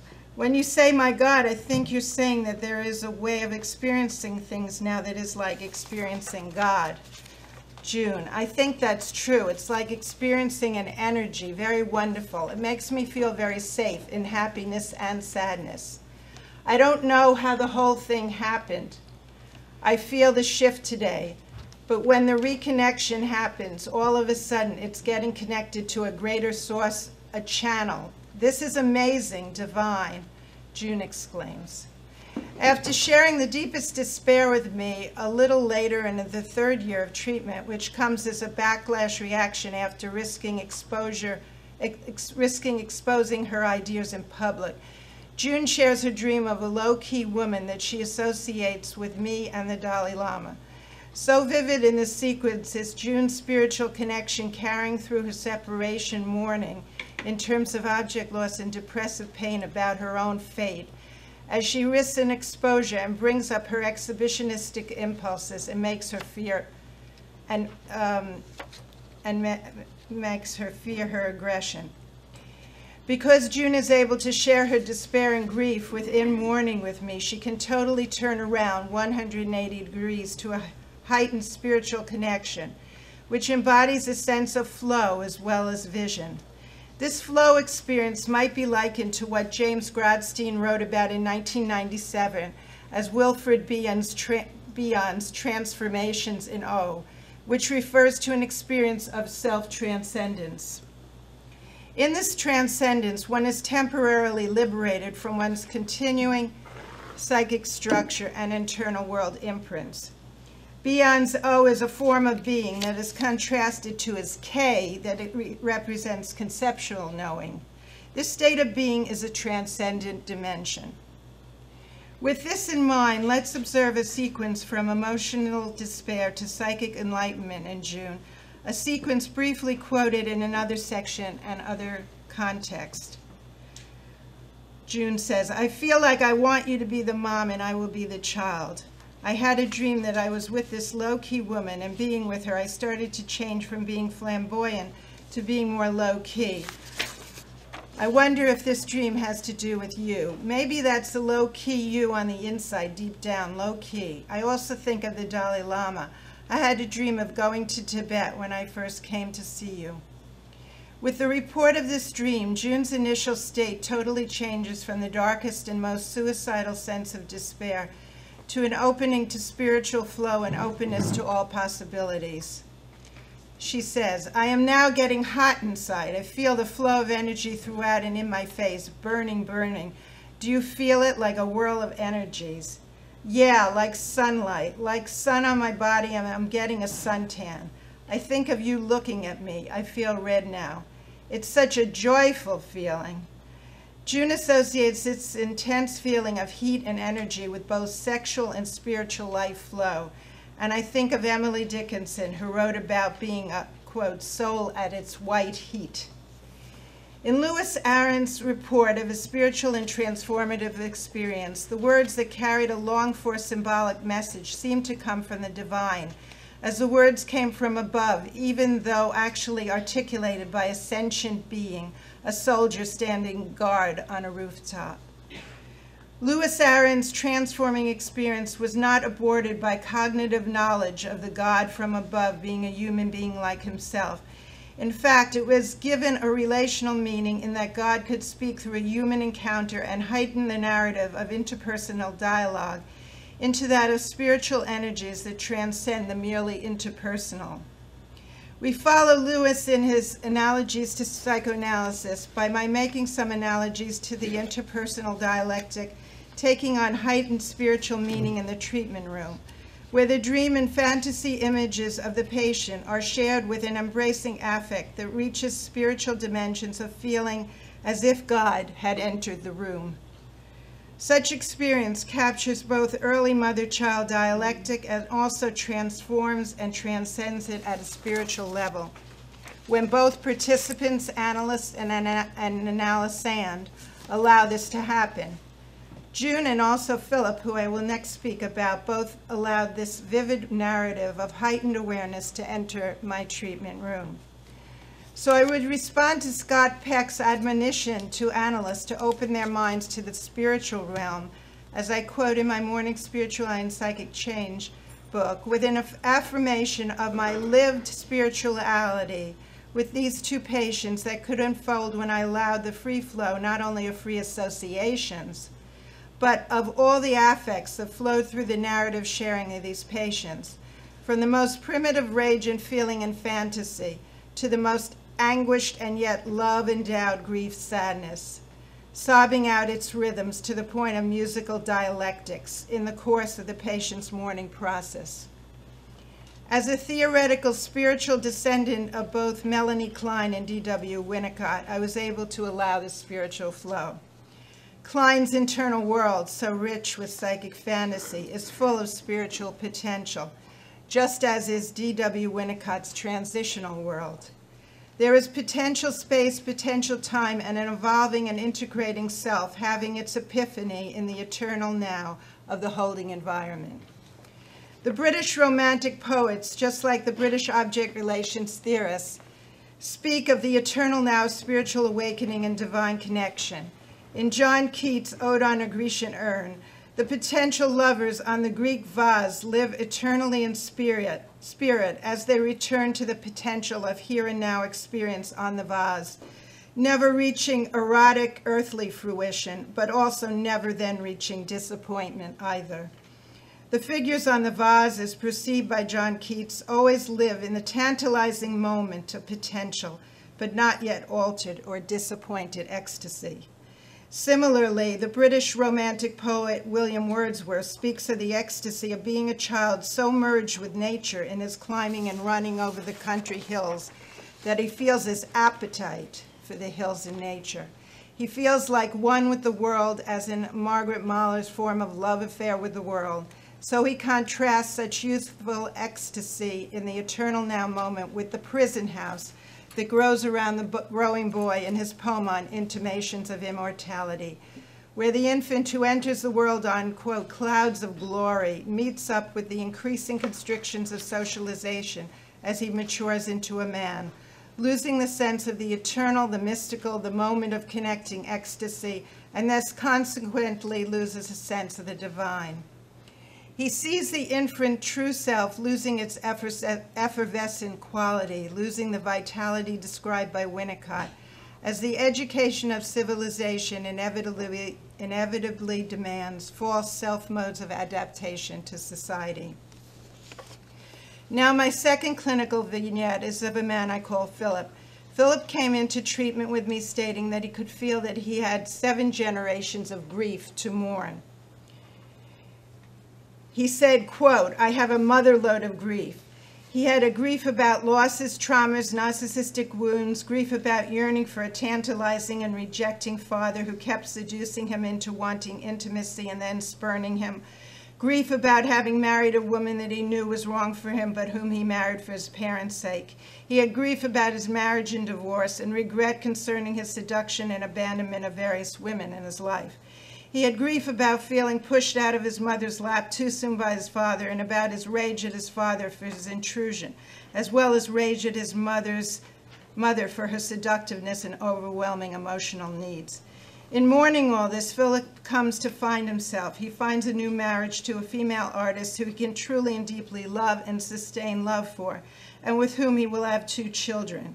He finds his way to work both as an editor of a journal in the huge corporate world environment, and then he chooses to move into a therapeutic practice as an energy healer after years of training for this kind of healing work. In the course of all his sobbing out of grief and finding his way into the world and into his own created identity, he also finds a spiritual realm of experience that helps him commit to an ever-deepening monogamous marriage after years of all kinds of sexual distractions and enactments. I will draw on statements from my book, Morning Spirituality and Psychic Change, to describe the course of Philip's journey.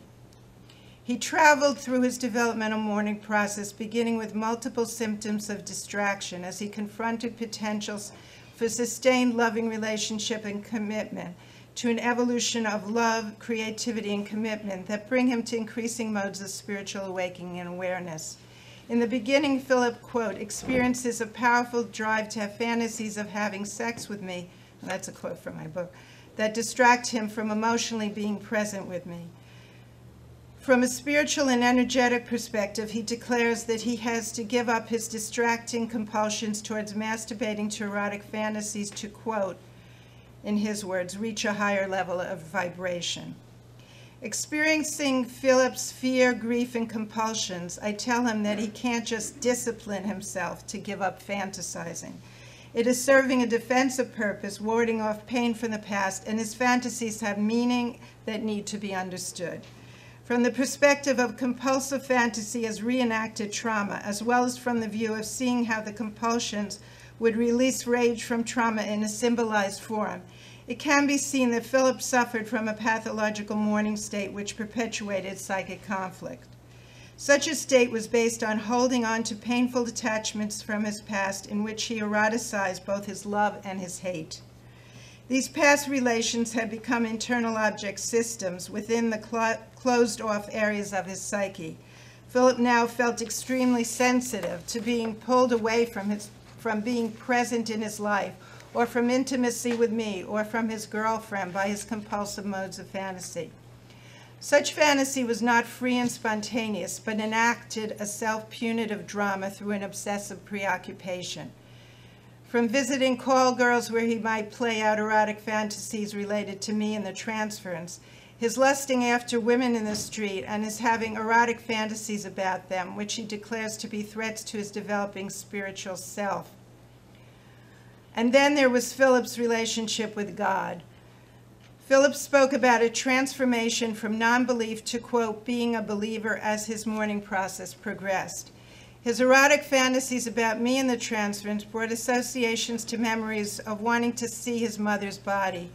Philip was in intense conflict. He spoke of his concern as to whether he could have a true relationship with me as analyst as well as with God. Philip sobbed out grief in many sessions. He spoke of his mourning as relinquishing old incestuous erotic attachment that allowed his mind to split off from potential relationships in the present and to ward off presence and dialogue through defensive fantasies. However, as his analyst, also served as a transitional erotic object during his mourning process, Philip could come into true contact with me, with God, and with his spiritual engagements as he mourned, and this opened his meditative experiences of merging with the Spirit of Jesus Christ as he experienced it and described it to me.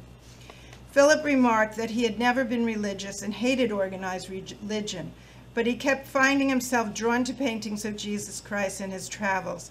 Then he felt a powerful pull to reach the spirit he saw in these paintings through what he described as his spiritual meditation. Part of Philip's spiritual journey was also his encountering past life experiences, particularly one of losing a wife and small female child at just his age of 30, which he said had led to his early death in that life. It was through Philip's deep grief affect and the memories and associations he discovered within the affect connection of the developmental mourning process that Philip reopened his capacity to risk living and recovered his potential for rich attachments at an adult level in treatment. This led to his finding his truly beloved wife, who he had 2 children with, and with whom he could share his spiritual experiences and ideas. Philip opened the doors to a dialogue with me through stating his fears, the first fears relating to a father transference projected onto me as he lay on the couch. He then imagined me having contemptuous judgments about him and contemptuous judgments about his spiritual experiences in particular. As he reveals his fears that I will critically judge him, Philip challenges me to be open-minded about all the spiritual and mystical elements in his experience. Gradually, he more fully surrenders to both me and to his girlfriend. Philip shares that which he formerly feared to confide. Quote, I'm scared if I tell you about a past life regression, you'll try to fit it into a psychoanalytic framework, like a fantasy, delusion, or escapism. I guess I fear these things, or I wouldn't imagine you as making judgments like that. I interpret that he may be speaking to his father, and he relaxes from this differentiating interpretation, and that allows him to separate me out in his mind from his father, and from his father's fears and prejudices, as well as from his own. Then Philip proceeds to recount the journey of an early life spiritual experience of leaving his body. I allow the potential space for dialogue rather than foreclosing such space by judgments that resist my appreciation of Philip's meditative spiritual journeys as he describes them. Following this, Philip tells me of the past life regression experience that he had discovered under controlled conditions with a past life regression therapist. For my part, I was curious, open, and somewhat excited to hear about any experience that had such an emotional impact on him. I certainly did not wish to place blocks in the path of my own reception. Furthermore, I would never in any case have reduced extreme trauma to a mere unconscious fantasy manifestation, whether its emotional impact was felt to stem from this life or any other one. And to see it as escapism or defense would have defeated the whole purpose of being a conduit for his processing of mournful suffering due to pain, loss, and regret. As Philip told me his experience, I listened attentively, and there was no need for me to declare a belief or disbelief in the theory of past life regression. The main point is that he had experienced something that was vividly and profoundly real in an emotional sense. He was now making critical connections between overwhelming trauma related to severe object loss and the current loss of grief he had been carrying around with him until his gradual expression of it in his object relations analysis. Philip says, I know about 5 other lives as well, but the one in which I lost my wife and child at 30 seems to have closed down my heart space. The energy field needs to be cleared and healed. He tells me this in between wrenching sobs as he releases more of his pain. He continues, quote, it feels like I'm clearing out part of myself, leaving it behind. He's crying as he did generally at this point during sessions, and it's a true mournful crying, not a sealed-off masochistic crying or hysterical release. What wisdom is it that I'm supposed to wake up to, he asks. Is it that it can just be enough?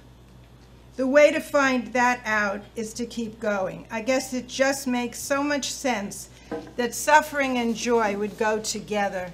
It feels like a lot. I want to thank you for your being there for me, for your constancy and strength, and for all your help. I can feel this deeply felt expression of gratitude from Philip, and I know that it is a sign of depressive position capacity for psychic dialectic. Philip sobs and cries as he says these words of gratitude to me. He adds, quote, I'm just going to stay open moment to moment. I guess it's amazing it can happen at all. When I came here, I wasn't a believer. It's a blessing. He speaks of becoming a believer as he makes his journey of positive suffering through the mourning process. His capacity to believe in general has opened up. He can trust more, as shown by his ability to share with me the formerly hidden and shame-ridden aspects of himself. He believes in love now in a way he never could before, and speaks of a deepening in the contact between himself and his girlfriend, who becomes his wife, as they make love, and he finds he can bring his sexual fantasies into an interpersonally shared arena in this relationship. Consequently, he's no longer as pulled apart by a lust that takes him into dissociated trance-like states away from the person who is there to be loved in the present. He finds many levels of belief. A new belief in his physical body's capacity to channel the deepest passions, the deepest tenderness, and the deepest grief when blocks such as those in his throat are opened up. But intermingled with and yet transcendent to all these levels and avenues of belief is his new and growing belief in the spiritual power and in God. In fact, he begins to encounter images of Jesus Christ in a poignant way, images that spiritually appear in his life as he travels and explores nature in the southern and western areas of the United States. Philip begins to feel a connection with these images and to find meaningful messages in them. He tells me that he was never religious and never had opened himself before his therapeutic journey to any of the religious dogmas of his family background. Only now, with mourning and the positive suffering of facing his soul in grief and regret, does he open at a powerfully deep, heart-center level to these spiritual beliefs that reflect a vision of God. The phrase heart center is his phrase. Philip speaks of this core area of connection where physical, emotional, and spiritual energy merge and complete one another. He says it is a place of electrical vibrations and currents that can vibrate at various frequencies. In his own words, Philip describes certain aspects of this spiritual journey to me, a journey that increases in depth and intensity as he heals his internal blocks through mourning. His romantic and spiritual yearnings flourish, both growing in parallel. Both yearnings are captured by his description of his fiancée as he sees her across the room at a party. Quote, "I have the fear she is going to be taken away. I just see her at this party across the room. I know her so well. I feel connected to the very core of her. She's so beautiful to me, for I just feel so tenderly towards her. It just feels perfect in so many ways. It just feels under grace." Thank you. I would like to introduce our next presenter, Dr. Jeffrey Rubin. I might be mistaken, but it seems to me that everywhere I look, institutes, think tanks, universities, they seem to be riveted upon this 2010 conference season, upon our chosen topic today, namely spirituality, an apparent zeitgeist I have no satisfying explanation for. And, as no exception to this personal observation, is the upcoming 2 full-day program sponsored by Harvard Medical School, commencing May 7th and 8th, entitled Meditation and Psychotherapy, Refining the Art. Perchance, the author taking the lectern in Boston on the first morning is none other than our next presenter, Dr. Jeffrey Rubin. I have the announcement. Speaking on psychodynamic psychotherapy and meditation. We are privileged to have him before the Cambridge crowds get to hear him. And this afternoon, he will deliver a paper entitled Psychoanalysis and Meditation Partners in Healing. I myself have had only 2 forays into Eastern philosophy and methods, and it's relevant to analytic work. One being the series of Dharma talks aimed at psychotherapists by Thich Nhat Hanh, which focus practitioners on non-duality. For example, focus not only on what is wrong, but be in touch with what is not wrong with you. Use Buddhism as a psychotherapy to avoid getting sick, rather than practice it after one is sick and full of sorrow and pain.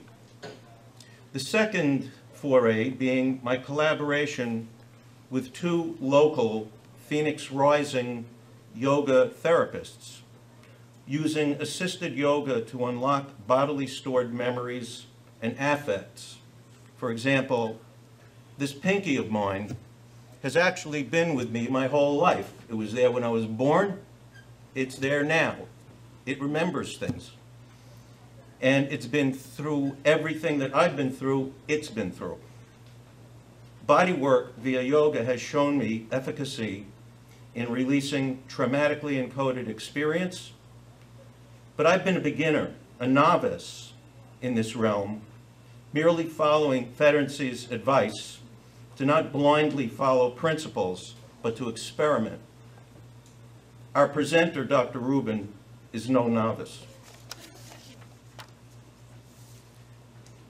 Jeffrey Rubin, PhD, practices psychoanalysis and psychoanalytically oriented psychotherapy in New York City and Bedford Hills, New York. The author of Psychotherapy and Buddhism, The Good Life, and A Psychoanalysis for Our Time, Dr. Rubin has taught at various universities and psychoanalytic institutes, including the Union Theological Seminary, the Postgraduate Center for Mental Health, the C.G. Jung Foundation of New York, the American Institute for Psychoanalysis, and Yeshiva University.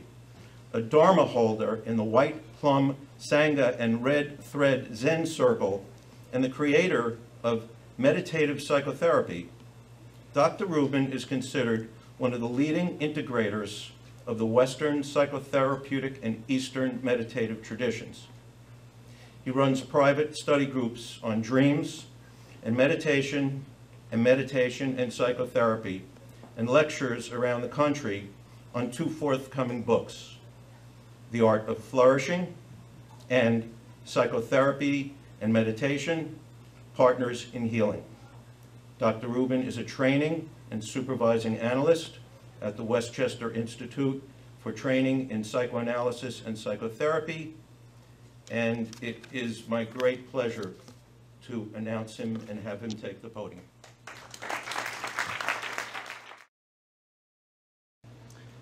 If your cell phone rings, please listen to it. You think I'm kidding, but I'm not. Try to not feel any guilt. Hear the full texture of the sound. Savor it. Soak it in without guilt or judgment.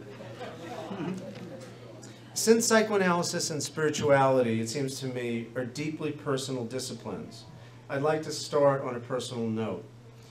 In the year 2000, I gave a paper on psychoanalysis and spirituality at a conference on taboo topics in psychoanalysis in Canada.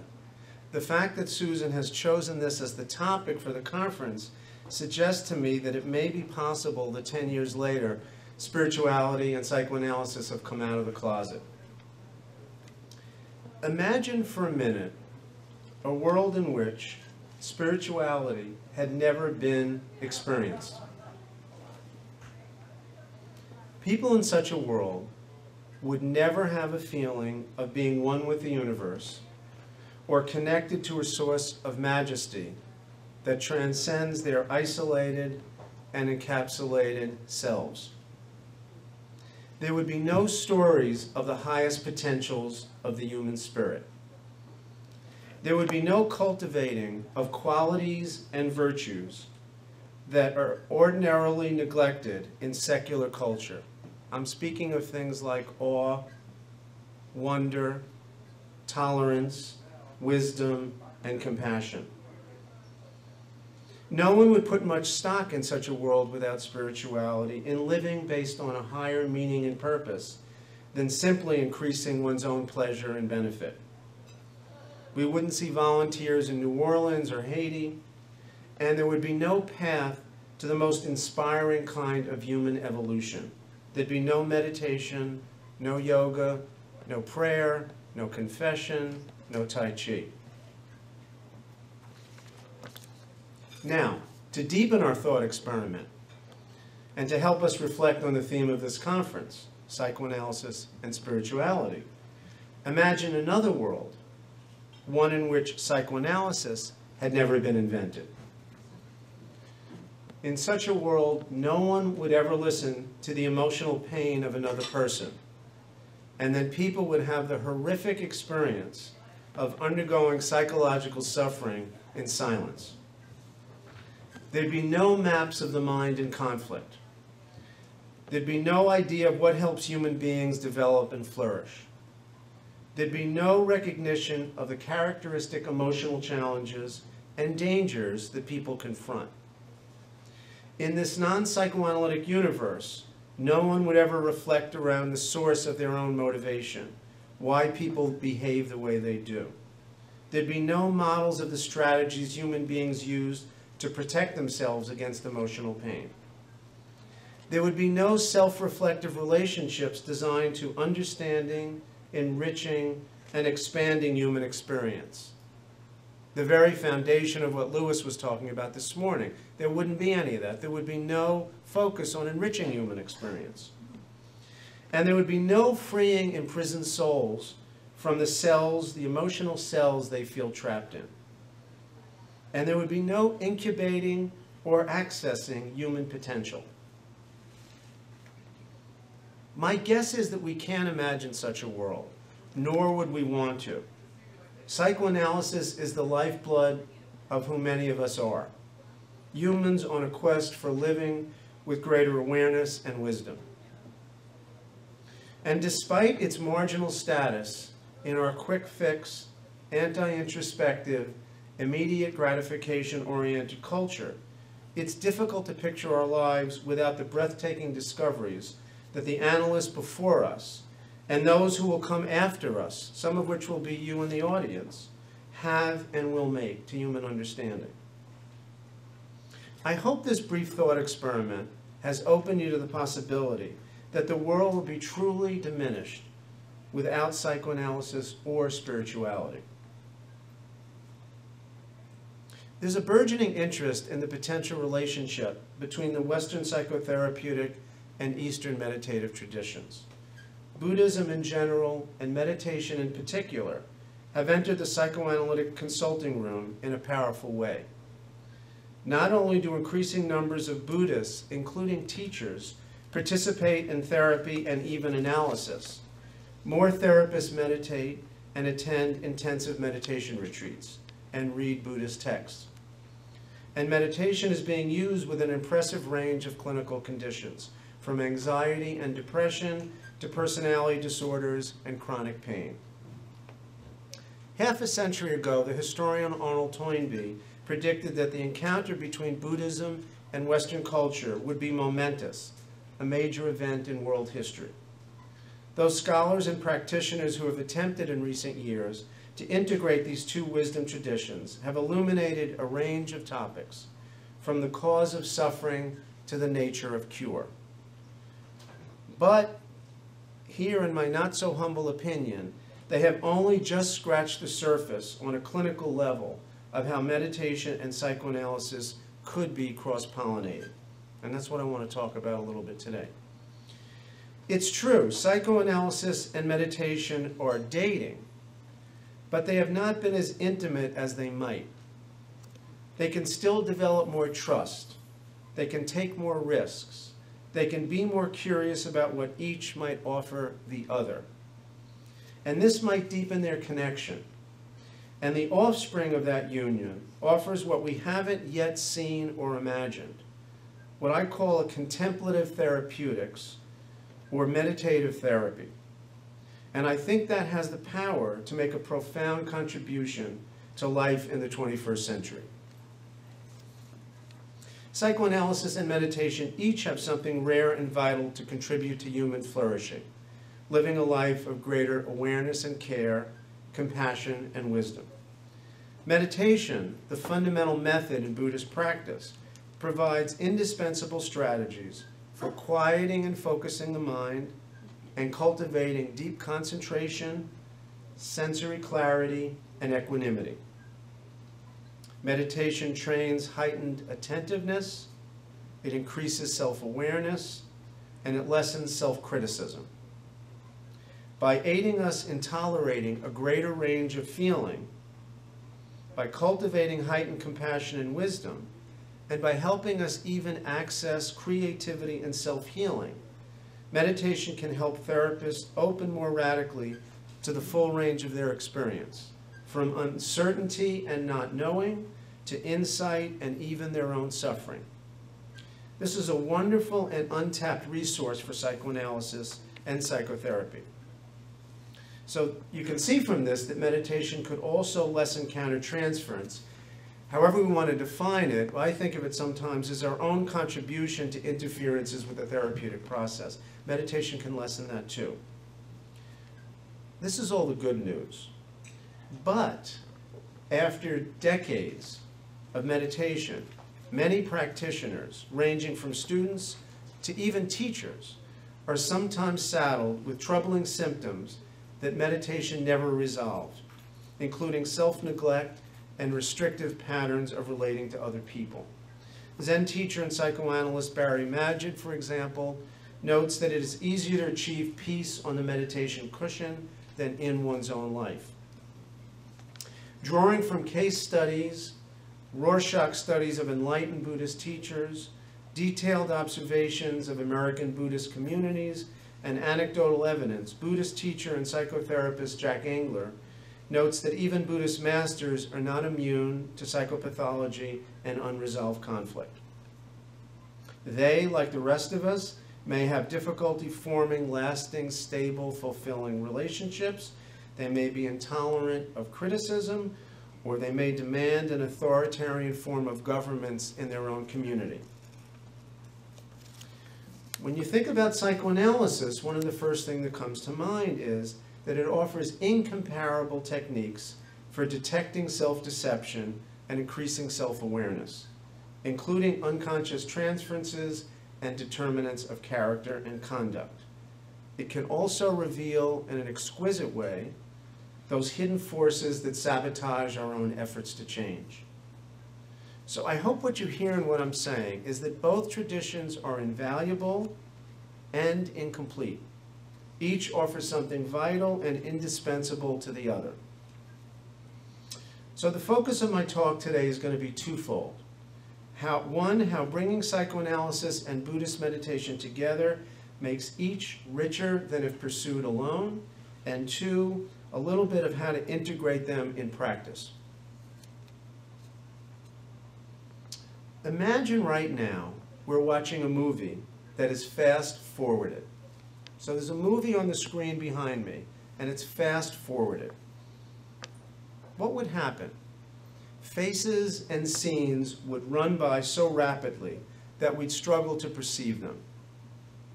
We'd only glimpse the outer surface, and we'd miss most of the details.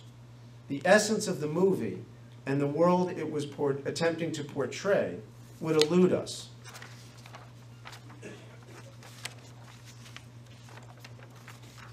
That's basically how we live most of the time. Psychoanalyst or not, that's how most of us live most of the time. Sped up, oblivious to the particulars, missing a lot of life, not knowing what is truly going on. Now, imagine you watch the same movie in slow motion, same movie in quotes, the same movie in slow motion. We would perceive many more of the subtleties, the world it was presenting would come alive, and we would feel more engaged. And this would increase the possibility that we might be touched and even transformed by the movie.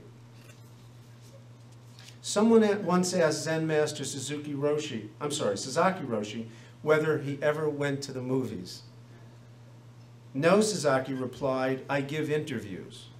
In other words, he felt that he had no need to go to the cinema because he saw the cinema every day in his meetings, his regular meetings with the Zen students. In other words, the movie of the mind. One way of thinking about the practice of meditation, systematically paying attention to whatever you're experiencing without judgment or interference, whatever you're experiencing moment to moment, that helps us see the movie of our mind in slower motion, and thus with more pristine awareness. To the untrained eye, the movie is a solid, continuous whole. But we actually know that it's composed of numerous discrete frames that occur so rapidly that we can't see that they're strung together to give the illusion of a cohesiveness and continuity that they do not, in fact, possess. Meditation can help any of us see the movie of our minds and experience ourselves in a radically richer and more nuanced way. Details about ourselves that we're usually miss, such as aspects of ourselves that don't fit our self-image, even talents and problems we ordinarily neglect, not just problems, but talents. This is Jung's positive shadow. Unconscious potentials we have that we don't pick up on. We can see them more easily with meditation. Just as the focused lens of a microscope enables us to see hidden levels of reality, writes a meditation teacher, so too a concentrated mind opens us to deeper levels of experience and more subtle movements of thought and emotion. So first we might notice, for example, how much of the time we sleepwalk through our lives, listening without hearing, looking without seeing, eating without tasting. Next, we might detect how much time we spend ruminating about the past and fearfully scripting the future. But if we persevere, we can also access something else, our often neglected, miraculous capacity for greater wakefulness and warm-heartedness, greater compassion and wisdom. So the implications of this meditative, contemplative mind state, as opposed to our ordinary scattered mode, they're enormous. And I want to use a film to illustrate that. Have any of you seen David Lynch's film, The Straight Story? I'm going to explain the movie a little bit. It brilliantly illustrates what I'm talking about. Alvin Straight is a frail 73-year-old man without a driver's license or the financial wherewithal to fly or take public transportation. Yet he travels 300 miles from Lawrence, Iowa to Mount Zion, Wisconsin at 5 miles an hour on a homemade, jerry-rigged lawnmower that he created to visit his estranged, ailing brother. The film is narrated through his eyes and pace of traveling. He slowed down and took in the countryside in a way that would not have been possible if he had traveled by car or train. The viewer of the Straight Story, us, is ushered into a meditative mentality and begins seeing the world with a contemplative spirit. There's a poignant scene demonstrating the real-life consequences of the rashness with which we ordinarily see the world. One night in the midst of his solo sojourn, Alvin talks in a bar with a fellow World War II vet about the harshness of war and the price it exacted from his soul. Alvin, the protagonist in the movie, was a sniper in the war, and he confesses a fatal mistake he made that has haunted him ever since. He accidentally killed a fellow soldier because he was hasty and thought he was an enemy combatant. When we cultivate meditative awareness, which is a state of mind that's eminently trainable, always potentially available, but often not accessed, when we access it, we increase the chances of giving ourselves the space and time to see clearly and live wisely. But meditative awareness by itself is a necessary but insufficient facet of therapeutic listening and fostering change. This is part of the intimacy I talked about. All the literature that's around now would stop right here. It would talk about how mindfulness could help analysts. I want to go deeper today. Meditative awareness by itself is a necessary but insufficient aspect of psychoanalytic listening and fostering change. What is also essential is listening on two channels or levels at once. The manifest or surface level and the hidden or unconscious level, and discovering the meaning of what we and our clients are experiencing. That's not the focus of meditation, although meditation can aid us in doing it because it can help us feel the texture of what we're experiencing, but it's not the focus of meditation. This was a profound revelation when I had this a few years ago. That as wonderful as meditation was, it was not focused on meaning. Meditative psychoanalysis or psychotherapy is my own way of integrating the best aspects of the Western psychoanalytic and Eastern meditative traditions. In meditative therapy, we first quiet and focus the mind using whatever tools are at hand, yogic breathing, Buddhist meditation, whatever awareness practices a client might be engaged in, and then we translate what arises, what we discover within ourselves, in the relationship, and in the other person. We translate or decode what that means using psychoanalytic understandings about symbolic and unconscious communication. Meditative analysis then uses the therapeutic relationship, perhaps conceived of in a slightly different way, as the vehicle for both validating the person's experience and providing opportunities for new forms of relatedness and self-transformation. For working on the level that Lewis was talking about this morning, that's not religion is nothing, or spirituality is nothing but something earlier, but something emergent, something new, something yet to be put into words, yet to be experienced. That's a vital force of a new, authentic, a fully alive way of living. In this conception of the therapeutic relationship, and I have to date myself here, I came up with this in 1996, and I wrote about it in a book, A Psychoanalysis for Our Time, that came out in 1998. And it suddenly hit me one day, I had this epiphany, that most therapists are customs officials. So I said this before 2001.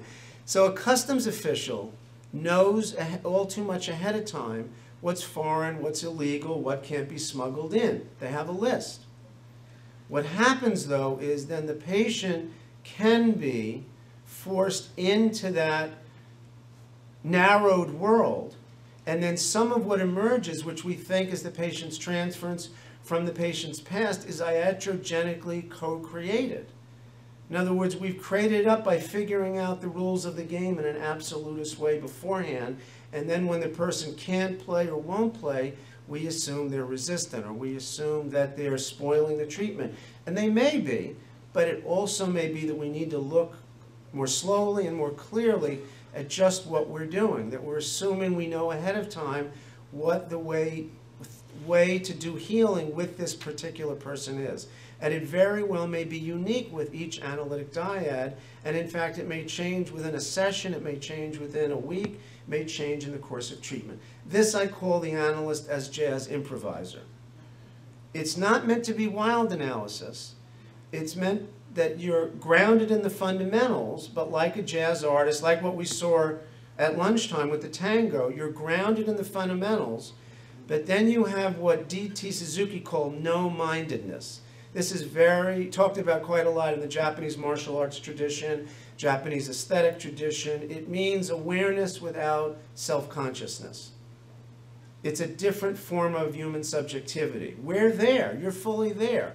But you're not self-referential, you're not self-conscious, and then something else can happen. It opens up a space where something new might be able to happen. We might be able to be touched in a new way by the person we're working with.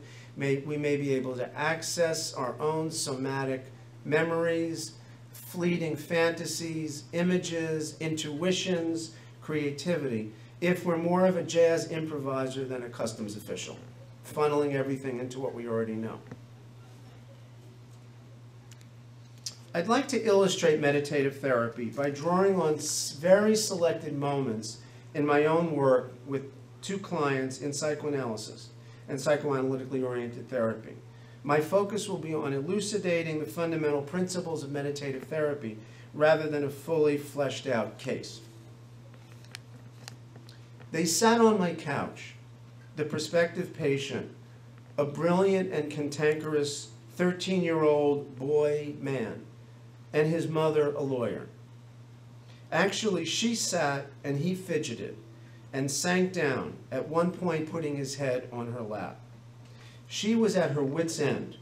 Her husband had killed himself the year before, and her son, a precocious and utterly demoralized adolescent, was desolate and suicidally depressed.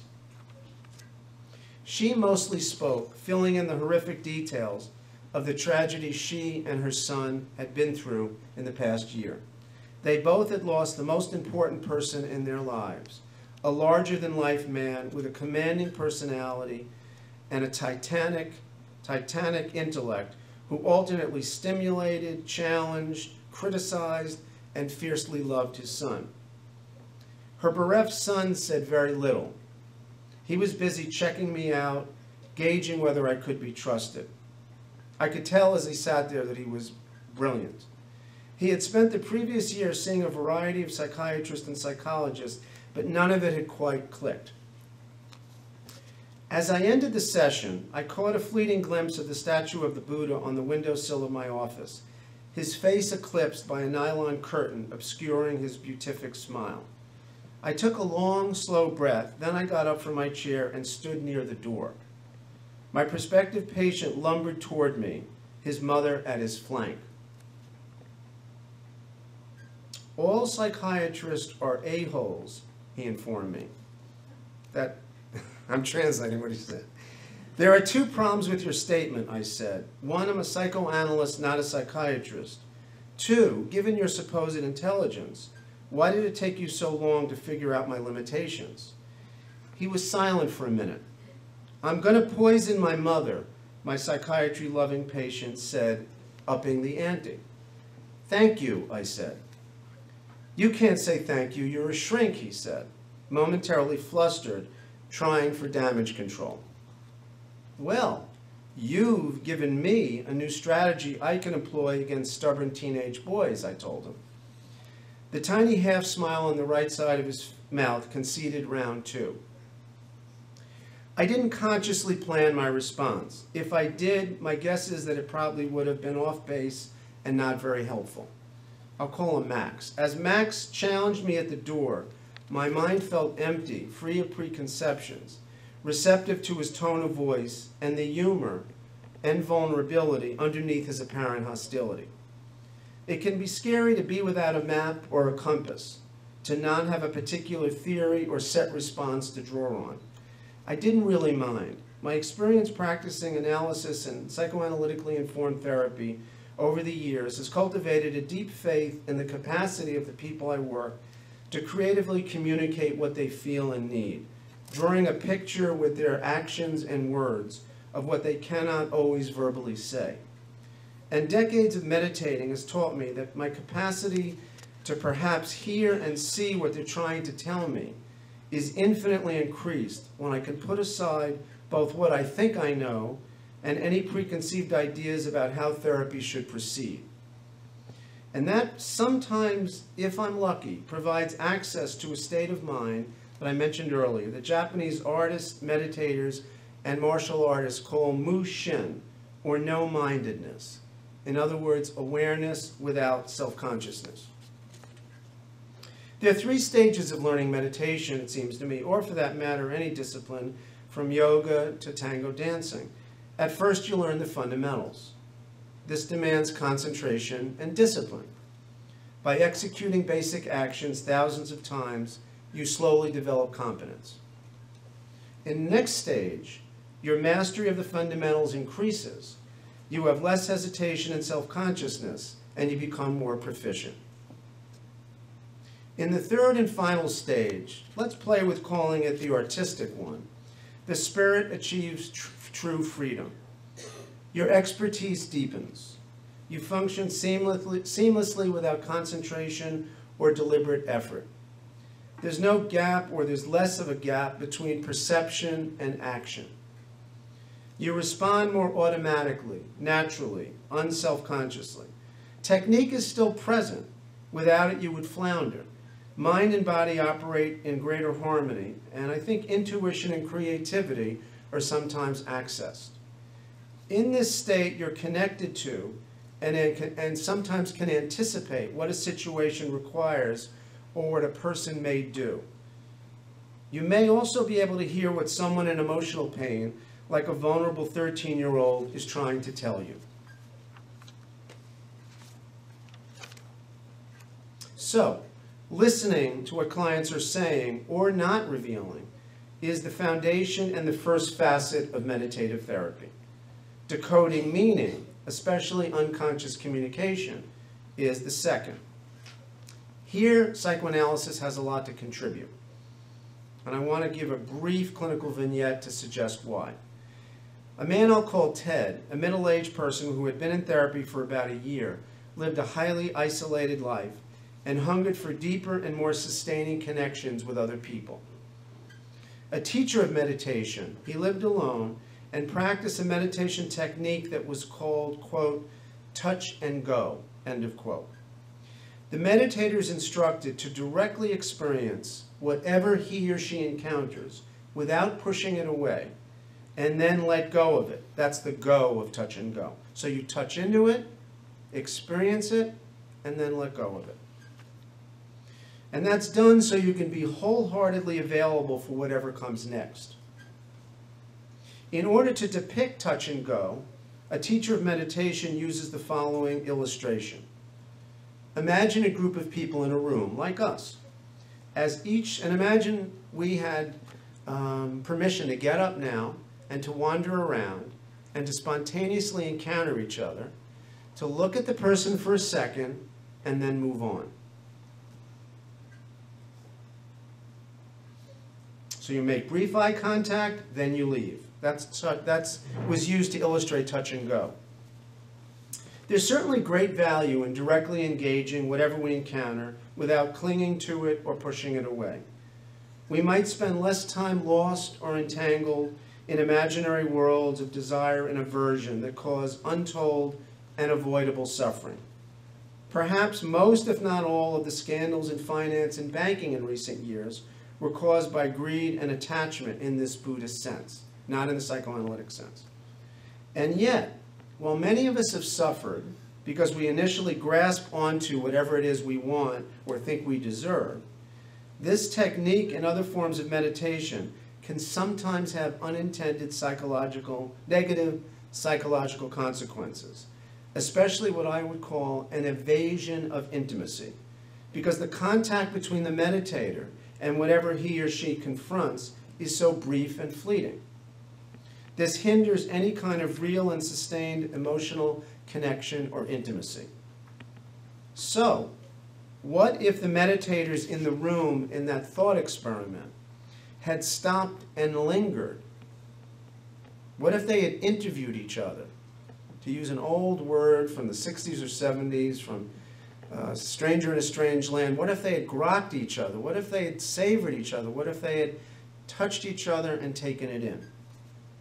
They might have gotten to know each other in a more nuanced and intimate way, and the encounter might have touched them more deeply.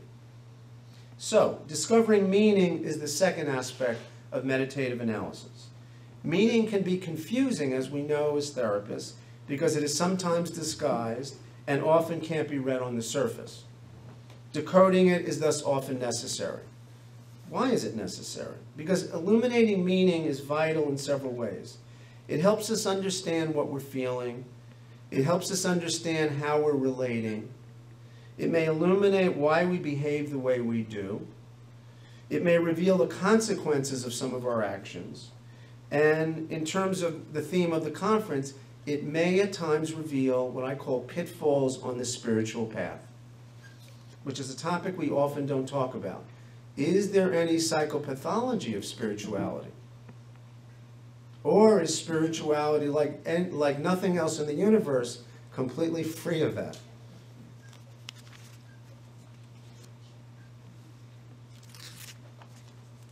In a recent article in the American Journal of Psychoanalysis, and if you contact me, I'd be glad to send you a copy of it. It's called Deepening Psychoanalytic Listening, the Marriage of Buddha and Freud. I recommend a different approach than touch and go, one that I call touch and go into. So meditation and yogic breathing, or any other awareness practice such as Tai Chi, sensory awareness, prayer, anything that brings you to a state of being really present, wholeheartedly engaged, that can be used to help us directly experience whatever we're encountering. And then psychoanalytic insights about unconscious meaning can aid us in decoding and translating what arises. When we listen stereophonically on these two channels that analysis teaches us about, meditation tends to only listen on one channel. Whole worlds can open up. What did Max mean when he said all psychiatrists are a-holes? And why did he say it to me? On the surface, his remark might seem angry and hostile, a direct attack. He had just met me, yet he's making a blanket and provocative statement that I'm a jerk. I heard his statement not as a laying down of the gauntlet, but as an expression of his feeling. that he's not enamored of therapists. But why? Is this his experience or is it a challenge? I thought he was asking me several questions at once. How free and safe is it in the session for him to be himself? Could I deal with his rage and impotent confusion? Am I an authoritarian who will retaliate if he's real or hostile? But perhaps there was even more to it. Was he pushing me away because he was afraid of getting close, relying on me, and then being abandoned like his father abandoned him? Or had he become like his father, a highly critical person who was never satisfied with anything? Was he treating me the way he had been treated? Or was he feeling safe enough to say that psychiatrists, as well as mothers and fathers, had profoundly let him down? As I listened to my young patient, I heard a soul in trouble, a person who had been devastated and perhaps most importantly, had not been encouraged to feel his feelings and mourn his loss. He was literally imploding under the house arrest he had been inadvertently placed under by his bereft mother, who was facing her own personal nightmare and didn't have the energy to handle his rage and torment. He felt poisoned by both his father's death and his mother's failure to help him face it. He longed for an opportunity to have his pain witnessed and validated. So when he challenged me, I heard it as an expression of how he felt and a test. Could he say what he felt without inhibition, and was it safe enough to be real? I felt he needed me to meet his onslaught without flinching. I could have asked him if he was angry or betrayed or afraid when he said all psychiatrists are a-holes and I'm going to poison my mother. But I sensed he needed actions rather than words to know it was safe to trust and feel. Years later, Max told me what he felt about that first session, and he's given me permission to quote. My statement about psychiatrists was my way of letting you know that I wouldn't defer to you because of age or stature, he said. My statement about my mother conveyed that therapy won't fix anything, you don't have control, and I'm angry. In retrospect, I'm glad I said thank you when he said he was going to poison his mother. I was relieved that he hadn't yet given up all hope of being found on the desert island of private agony that he inhabited, and I was very happy that he felt safe enough to challenge me and be aggressive and authentic. Meeting this challenge head-on seemed crucial to launching the therapy. Exploring his wish to poison his mother, why do you think you said that? Or being shocked or disturbed by it would have conveyed, I suspect, that I couldn't really handle his feelings. That underneath, I really didn't want to hear it. It would have doomed the therapy from the start, in my opinion. My humor communicated to him that I had the endurance to handle him and that I liked him. This former C+ high school student has sufficiently mourned the traumatic loss of his beloved father and sorted through and integrated the pieces of his fractured life to earn a 3.8 average at an Ivy League university and begin the process of building and living a life of hope and meaning. I heard from Max recently, this fall.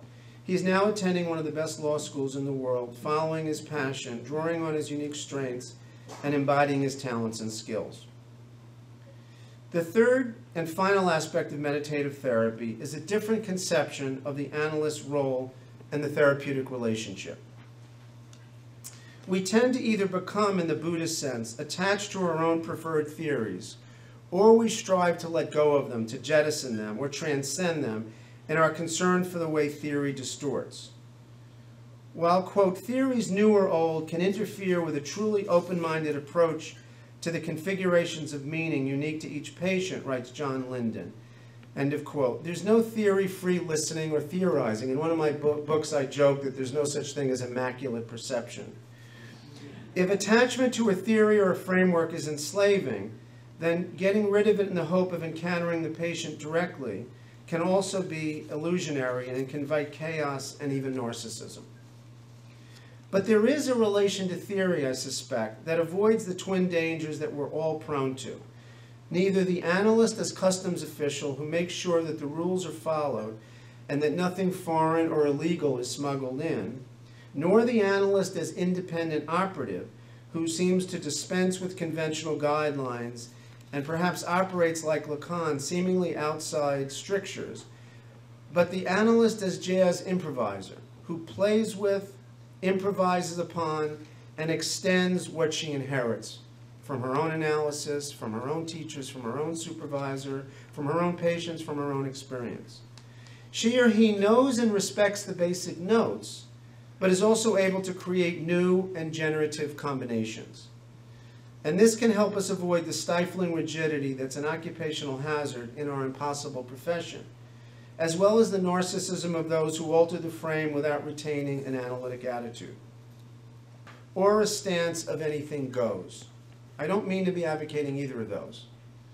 Certain things in treatment are harmful and even irreparable, but I am suggesting that it may be erroneous to assume that the framework that we set up and that we've learned and that we've inherited from our best analysts, our best supervisors, it may be erroneous to assume that that frame has a universal meaning and impact, and that to alter it is always negative. And it's as wrong to assume that, I think, as to assume that a dream has a singular and universal meaning. The meaning of a dream, according to Freud, and this was revolutionary and I think not talked about enough, the meaning of a dream is arrived at not by translating dream material into the a priori meaning and what Freud called the fixed key of what he termed a dream book of already existing meanings, but rather by eliciting the person we work with's unique associations. Unfortunately, Freud too quickly neglected his own revolutionary insight when he said there's certain elements in dreams which he called symbols, and only the analysts know what they mean. But what if we stayed with his original insight? It might change the way we practice, and it might open up a greater freedom in the treatment.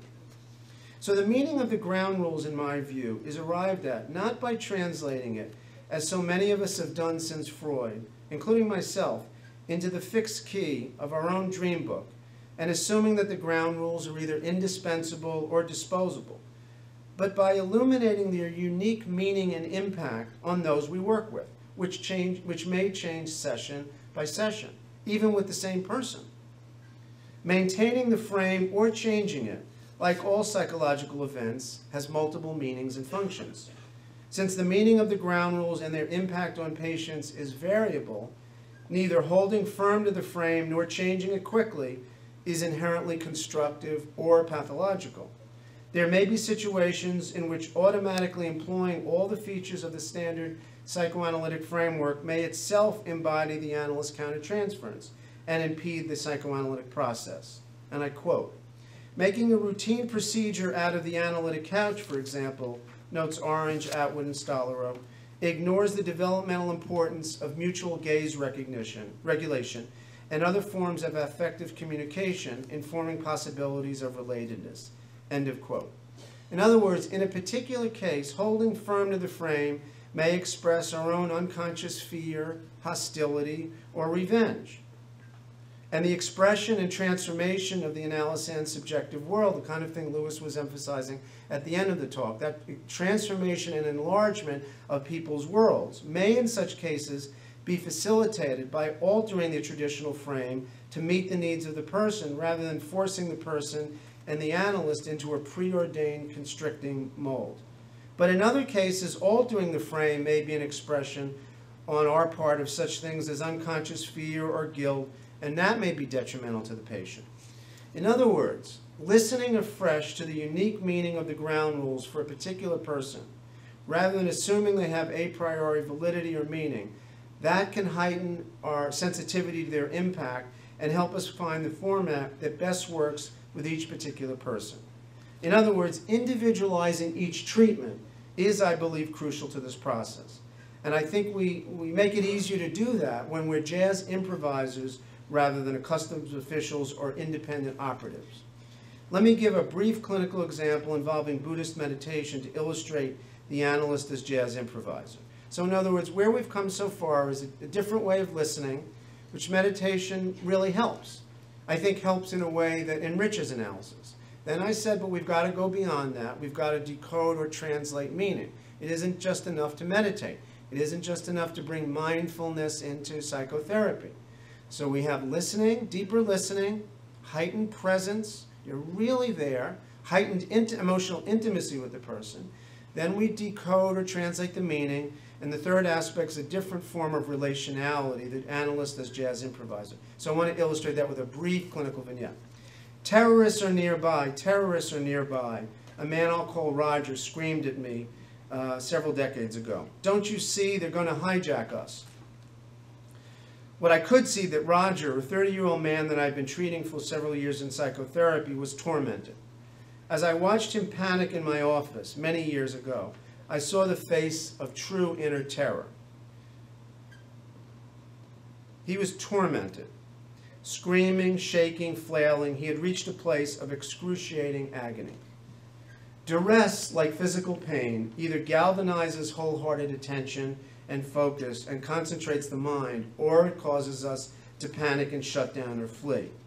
In the face of Roger's horror and dread, for some reason a great calm descended upon me. My breathing slowed down and I became very concentrated. Let's walk together slowly and mindfully, I said, as if walking is the only thing in the universe. Feel the soles of your feet as they touch the ground. If your mind wanders, stop where you are and without judgment, gently return attention to feeling your body and to the experience of walking. Focus on the sensation of your feet connecting with the floor. Then begin walking again, attending to the actual physical experience of movement. When you get to one end of my office, turn slowly, feeling the sensation in your shoulders and legs. Before walking back to the other side of the room, stop, feel your feet meet the floor again, and then begin again. Roger and I did Buddhist walking meditation for a while until the inner terrorist no longer hijacked his mind. I'm not usually in the business of suggesting that clients do walking meditation in the middle of a session. But Roger was in the throes of a full-blown psychotic break. It was obvious that no normal therapeutic work could be undertaken, so I decided that we first needed to try to ground him before any more traditional therapy could commence. He was in 3-time-a-week treatment with me at that time. There's a natural human tendency when you're excited about something to want to dive into it. So therapists who discover the value of meditation or religion or spirituality for themselves are prone to want to introduce it into their work. I think the first aspect of integrating meditation into your practice is to deepen your own practice. Years ago, I was at a book party for an older colleague, Alan Rowland, and a man came up, and he had heard me lecture some years before, and he said, he was probably in his late 60s, I want to integrate spirituality into analysis. And I said, worry about your own practice first. Then it organically emerges how to do it. You understand a lot more about the potential pitfalls. You understand, like Freud and others wrote about resistance, you understand what it feels like from the inside out to want to meditate and to resist meditation. You understand what it's like to sabotage your own meditation practice. You understand what it's like to fear the envy of those close to you because your practice is progressing well. You understand some of the vicissitudes of what may be tricky and challenging. So first, deepen your own practice. In other words, if anything, in my opinion, if anything that Lewis or I or Jeffrey or Susan or anybody else has said at lunchtime, keep deepening your own practice because it's a wonderful platform to then launch whatever you bring to the work. But then it's much more organic, it's not as forced. Okay. Secondly, whatever's done must be individualized. This is really, really crucial. Again, there's a human tendency, if it works for me, it'll work for you. And I think this is one of the reasons we have the crazy politics in analysis that we have in the political arena. Because things get divided into schools of thought, and my school of thought is better than your school of thought, and it just gets totally antagonistic, and we don't learn enough from each other. It's not really dialogic. And so we need that same spirit of we need to find what works for the people we work with, not what worked for us. It doesn't matter to me what worked for me. Hopefully I'll do that, but what matters is what will work for the people that we work with. And we need to let go of what worked for us to be available for what might work for somebody else. Okay. In the literature on meditation, it's often assumed, without necessarily really being demonstrated, that meditation is more appropriate for less severe forms of pathology, which would not, of course, include schizophrenia. But Roger and I never we worked together for about 10 years. Roger and I never received clinical feedback that walking meditation was in any way detrimental. In fact, it calmed him down and enabled him to resume talk therapy, and he eventually began to use it on his own, initiated by him at home, to ground and center himself when necessary. But the use of meditation must not only be decided on a person-to-person basis, but geared towards the uniqueness and needs of the people we work with.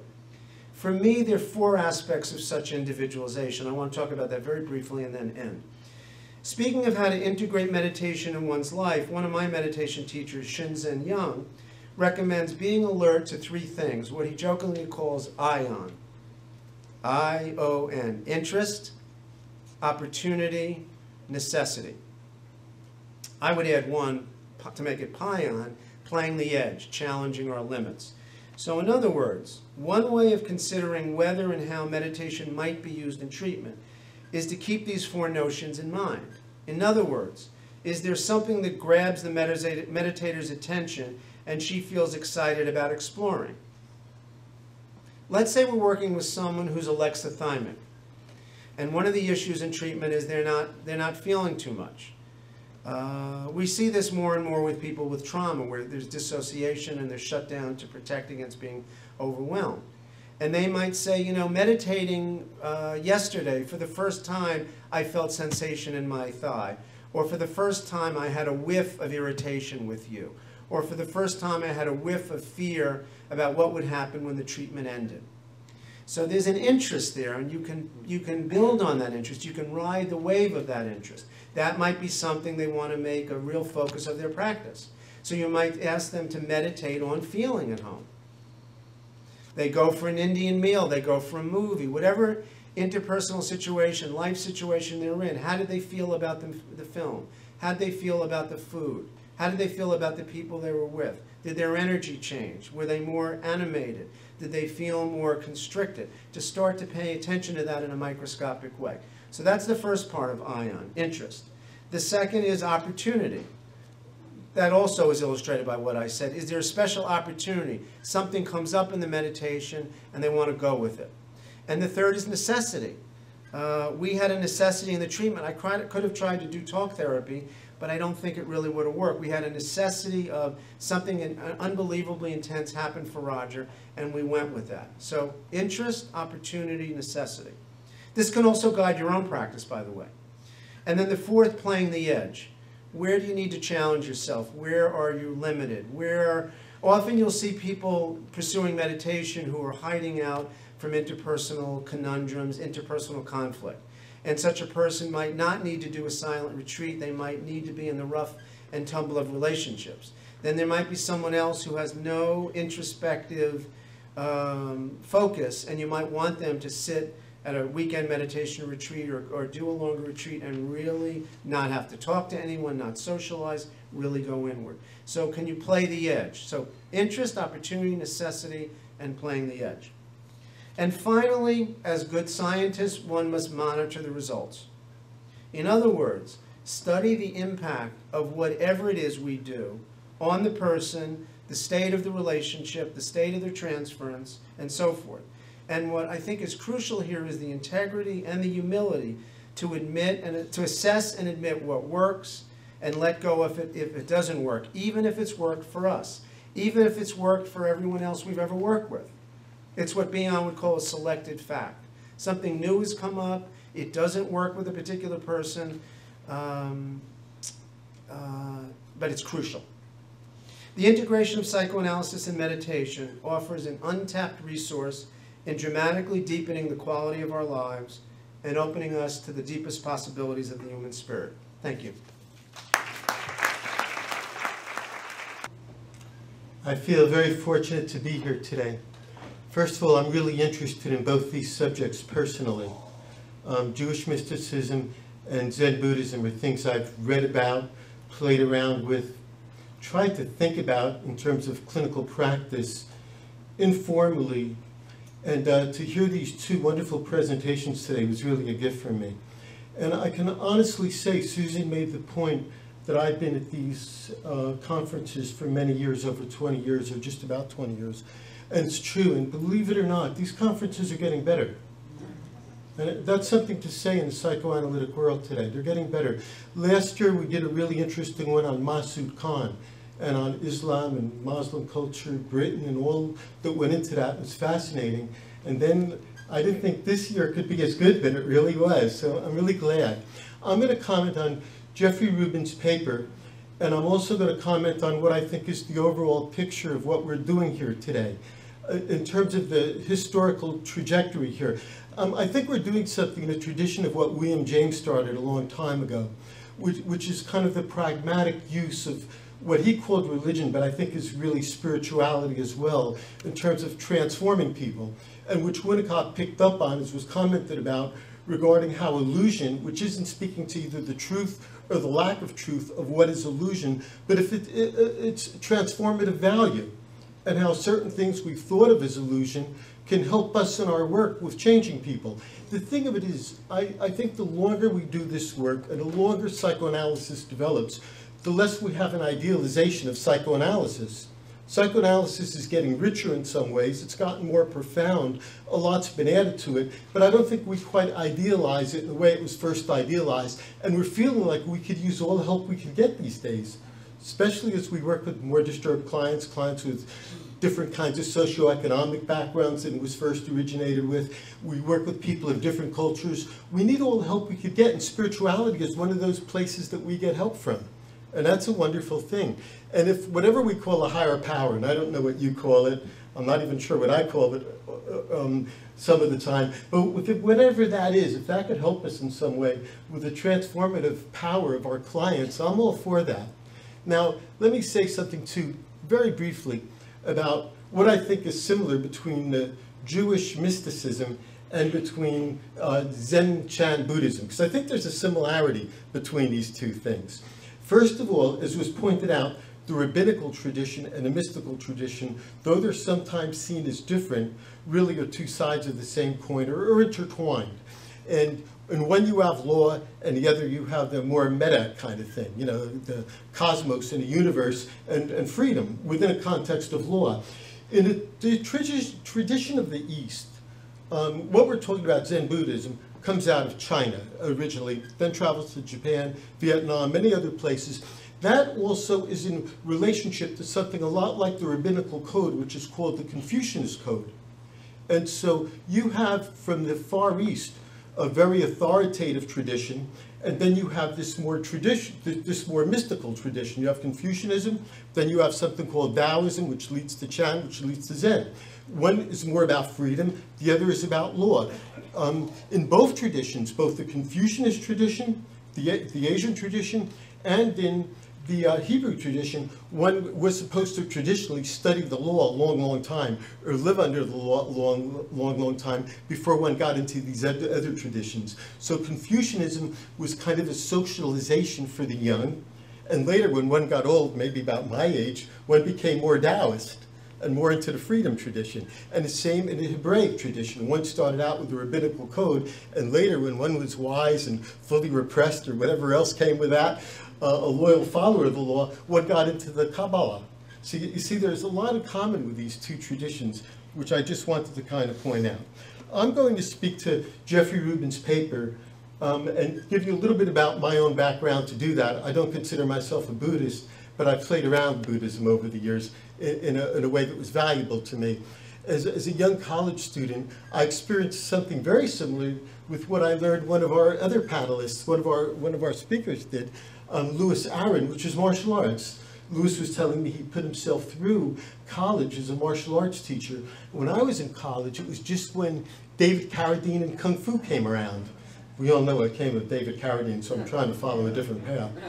But in any event, when I was at college, Kung Fu was very popular, and the Chinese students at the time brought from Chinatown something called Fu Jiao Pai, which was the tiger claw style. They were studying that from a school in Chinatown called Fu Jiao Pai, and they started a Kung Fu club, and I happened to join that club. And I started learning Kung Fu at a very young age, in my 20s.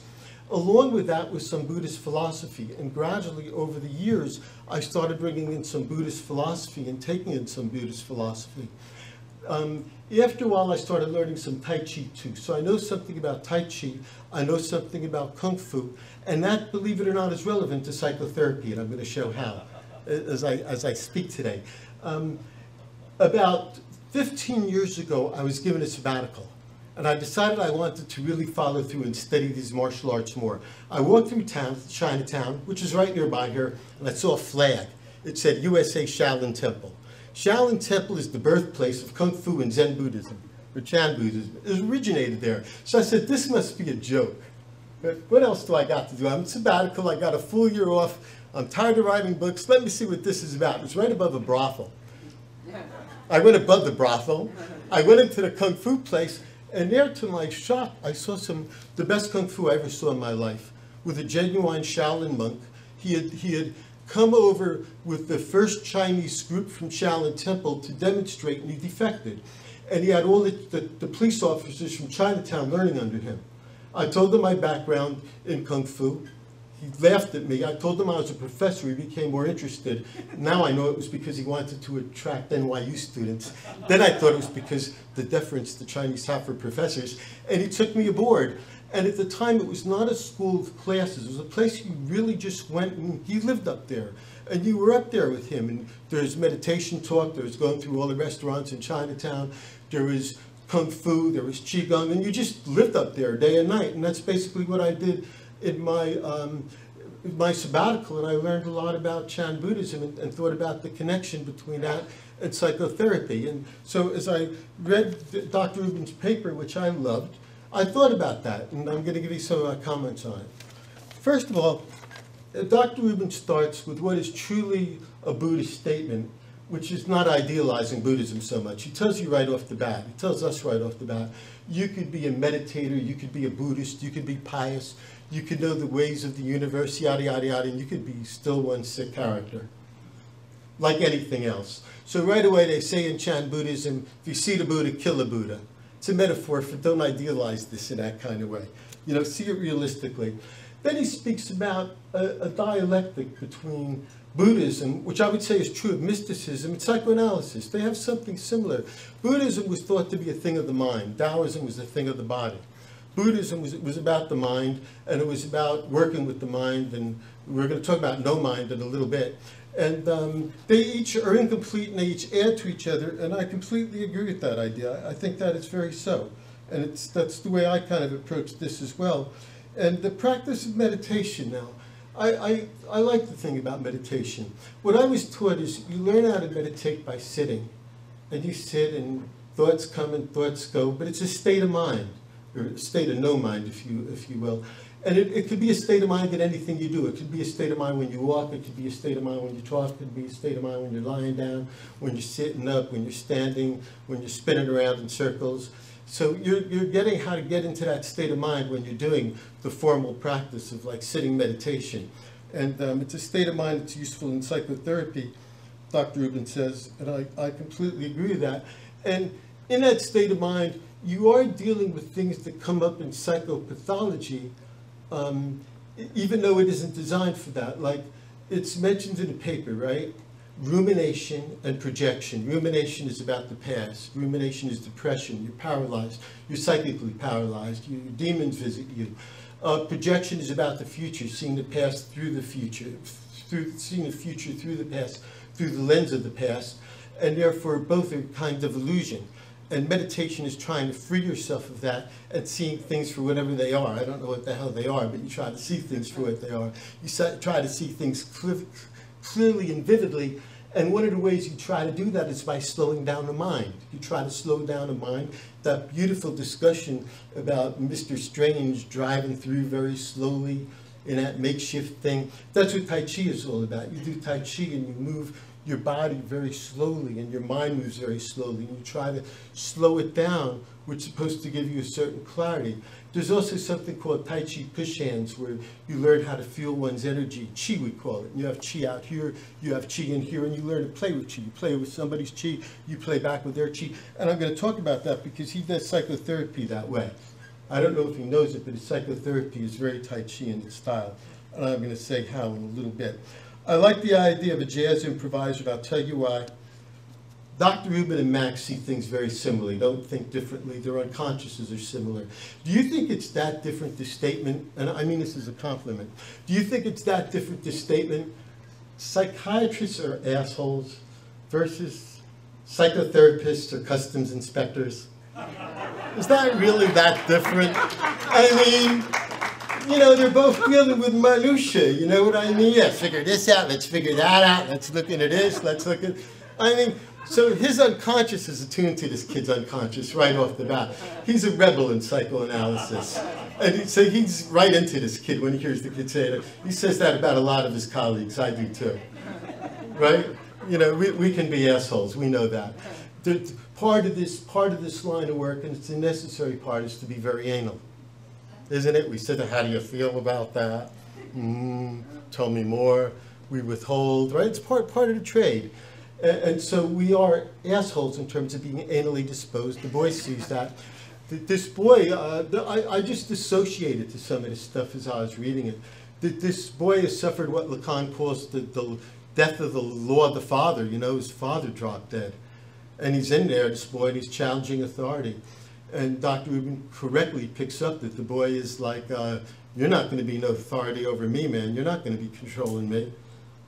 Asshole, right? I'm going to poison my mom. What are you going to do about that?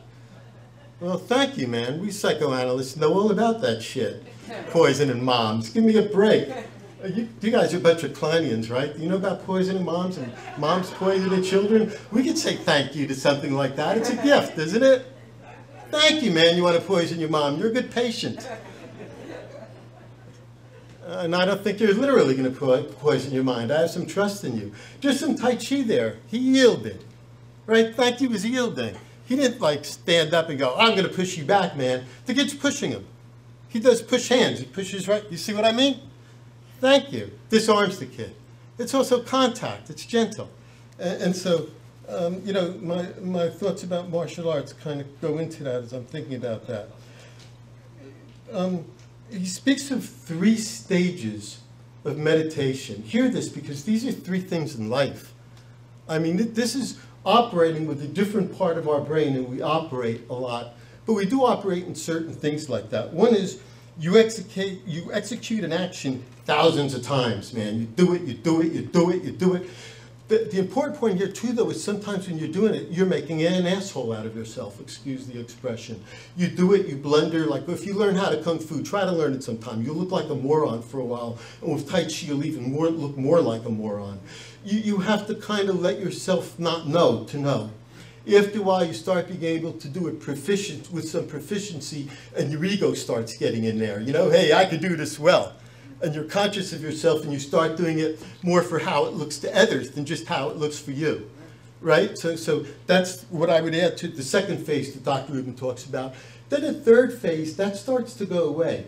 And you start to feel, because first you feel like you're doing it, and you're learning how to do it, and you're blundering it, and people are like looking at you, you know, how am I doing this? How am I doing my meditation? You know, am I looking at my watch, or people looking at me, am I not? You know what I mean? Then after a while, you're being looked at admirably. Your ego comes, but then you got to let go of your ego, and you got to do the damn thing unconsciously. It's like something greater than yourself. Call it God, if you will. Call it like Suzuki, one of the persons Dr. Rubin refers to. It calls it a super unconscious. Call it the Tao if you want, call it Zen, but something greater than yourself starts to operate, starts coming into the picture, and you suddenly see you can do something like you never knew you could do it. Did you ever give a talk and you had it kind of planned what you were going to say, and you're talking and talking, and suddenly you start saying things you didn't know you were going to say, and you're suddenly like impressed, and you go, shit, I didn't know I knew that. That's like that part of you, and it's not your unconscious conflictual part, it's that part of you that you one might call a higher power, you know, that part of you that could create like the good Lord creates. I'm not saying you're the Lord. Get off that. That's a whole different thing. But Lord-like maybe in a way you can do that sort of thing. And it's getting in touch with that, or our clients getting in touch with that, becomes very, very important. And in spiritual traditions, whether it's Kabbalah, whether it's Christianity, whether it's Judaism, whether it's Islam, that's in here about surrendering the ego and letting something greater than yourself take over. And there's many ways that could happen, including spiritual discipline, but that's not the only way. There's other ways too. But it's a theme I see here that I want to pick up on right away. And one of the principles that was stated here in the talk that I want to address, grounded in the fundamentals, which opens up a space, maybe if you want to get psychoanalytic, Winnicott's transitional space. And then opening up that space, that's where this can come out. And it can come out in many different ways, in many different things. So psychoanalysis and meditation are dating.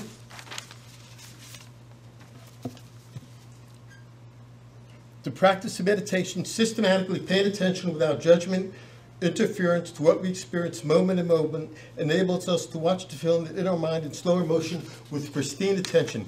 So we're going to get to something that's called getting beyond polarities, or getting beyond duality, which I'm going to speak about in a little bit regarding what is said here, which I think is very important about the analytic frame. There's very important statements here toward the end of this paper that I want to speak to about yin and yang and the analytic frame.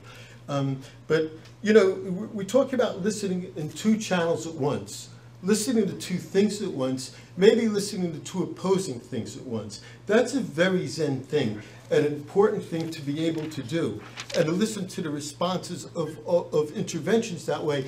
Contemporary science, modern science, and Eastern thought come together in this. There's a book called The Tao of Physics that speaks about like subatomic quantum theory and seeing two things at the same time. A particle could be a wave. Likewise, when we work with clients, we might see something called see a self state and see two opposing things in that self state. Now I'm going to get to that a little bit. So we have this boy. I think this boy is helped by this Tai Chi approach. What we're talking about here is no-mindedness. That's what Dr. Rubin's talking about, no-mindedness. It's called mushin in Japanese. In Chinese, it's called wushin. In Chinese, in a practical art, it's called wu wei, meaning without effort. Now you're going to have to take me with a grain of salt. Let me tell you why. There's a Zen parable where a professor goes to a Zen master, and the professor says to the Zen master, hey, I want to learn about Zen. Teach me about Zen. So the Zen master looks at this professor, and he keeps pouring tea in the professor's cup like they do in the East. They do it in Chinese restaurants around here too. They do it with glasses instead of cups because the Jews from the Lower East Side used to go to those Chinese restaurants. And so they got used to serving them in glasses. So you could get like a Yiddish glass of tea in one of the Chinese restaurants here. So anyway, the professor is having the tea poured into the glass, into the cup, and it keeps, the master keeps overfilling it and overfilling it. So the professor goes, what the hell are you doing? I can't drink that, it's being overfilled. The master goes, that's your mind. Your mind is too filled with things, so how could you take in Zen? Your mind got to be empty to take in Zen. Well, I'm a professor, so my mind's full of things. So I'm going to be giving you some professorial statements about what wushin is, mushin, if you will, or what wu wei is. But keep in mind, you're getting this from a professor. So one of the ways to think the state of no-mindedness refers to time prior to the separation of mind and world, when there is yet no mind standing against an external world and receiving its impressions through the various sense channels. Not only a mind, but a world does not yet come into existence. Undifferentiation. From the framework a lot of us were taught in, we measure mental health by differentiation. Separation, individuation, differentiation of self and object, differentiation of ego functions over the dominance of blah, blah, blah, blah, blah, object consciousness and object relations institute. But differentiation is very, very important in terms of reality testing. If you see the world through a differentiated lens, you have reality testing. If you see the world like a blob, like it's undifferentiated, what are you? You're a psycho, right? These mystics, they go back and forth between both states. The difference between them and a psycho is it's voluntary. They've trained to do it, but they go back and forth. So if they're hearing, voices, they're seeing visions, they look at you and they want you to learn something, so they throw something at you. They're not necessarily psychotic. They might be, but they might not be. In other words, my first paper in social work school, I learned about ego psychology and I was busy learning about this undifferentiated as the great cosmic state, the oneness of all at one of all. And I started critiquing ego psychology from this point of view. And so it was very interesting to me right from the start. So in other words, here we talk about no-mindedness. It's different than losing your mind, right? It's voluntarily losing your mind, but it's similar to losing your mind. You may look crazy to the rest of the world. Read some of the Zen tracts, or read some of those Jewish mystical tracts. Those people sound crazy to us. But it may be a higher wisdom that they have, that they could let go of this differentiation. When we talk about reality testing, are we talking about cosmic reality or social reality? A lot of it's social reality, and sometimes you got to get rid of the illusions of social reality to get in touch with the cosmic reality. I think that's kind of what they're talking about. They call it by different names if you're ever going to read this stuff. Prajna, self-nature, original mind, Buddha nature, super unconscious, different than other unconscious. The unconscious no mind is to let thy will be done and not to assert my own will. Little Christianity there. Let thy will be done. Let the will of the divine mind take over. When you're playing if you're playing golf, right? There's some good golf players running around these days. You're playing golf. Maybe a divine mind takes over at that time. Maybe at other times it's another mind. But there's a divine mind in our golf playing, right? When you play at something, and you're really good at it, you have a gift for it, but maybe something divine enters into it. That would be the super unconscious, where you do something without effort and it kind of just flows. So it's been talked about in many, many different it's absolute passivity, surrendering yourself to a higher power, surrendering yourself to the Tao, to the way of. Okay, now I'm going to give you some true Zen, all right? This is the heart of Zen. It's right here. Once upon a time, these two individuals in a monastery were jockeying for who would be the top dog, the next Zen master, right? One was very intellectual, very smart gentleman, and he tried to write the essence of Zen. This body is the Bodhi tree. The mind is like a mirror bright. Take heed to keep it always clean, and let not dust collect upon it. This body is like the Bodhi tree. It's like a thing, right? This body, the mind, like a body. The mind is like a mirror bright. Take heed to keep it always clean, and not let dust collect upon it. The one who's illiterate comes around in the middle of the night and he posts something up against it. There is no Bodhi tree, nor stand of mirror bright. Since all is void, where can the dust delight? In other words, what is there? These are all metaphors, all illusions. That was really the heart of Zen, right there. It was done by a great Zen patriarch. Now, one of the things Dr. Rubin talks about here that I think is very, very important for clinical practice. The psychoanalytic framework and ground rules may enslave the analyst or subjugate the patient, even as they safeguard the treatment, invite the analyst on creation and potentiation. And unquestionably adopting the standard ground rules, the analyst's own freedom to respond.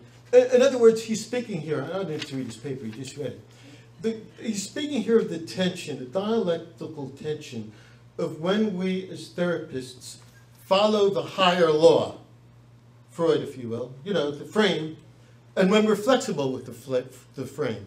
Probably Dr. Ferenczi would be the greatest example of that, right? In the Talmud, I've been told, there's a statement about human beings relating to the cosmos, to other human beings. One is called Hesed, when you relate with love, giving, caring.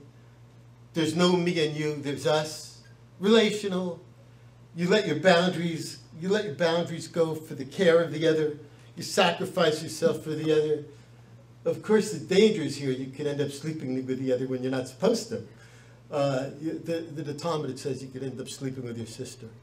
The other is Gavora, when you follow the rules and you have a strict boundary. And here is me and here is you. The danger there is you could end up like killing somebody. It's really aggressive. So both of these positions have their place. We might call one yin, flexibility, and we might call the other yang, which is more conformity, or Hesed and Gevurah, whatever you want to call them. But they're in all the mystical traditions, this back and forth. And they both have their dangers. In looking at this from the point of view of non-polarity, there are certainly interventions that are better than others. And there are certain interventions you should make or not make. But no intervention is purely good or purely bad.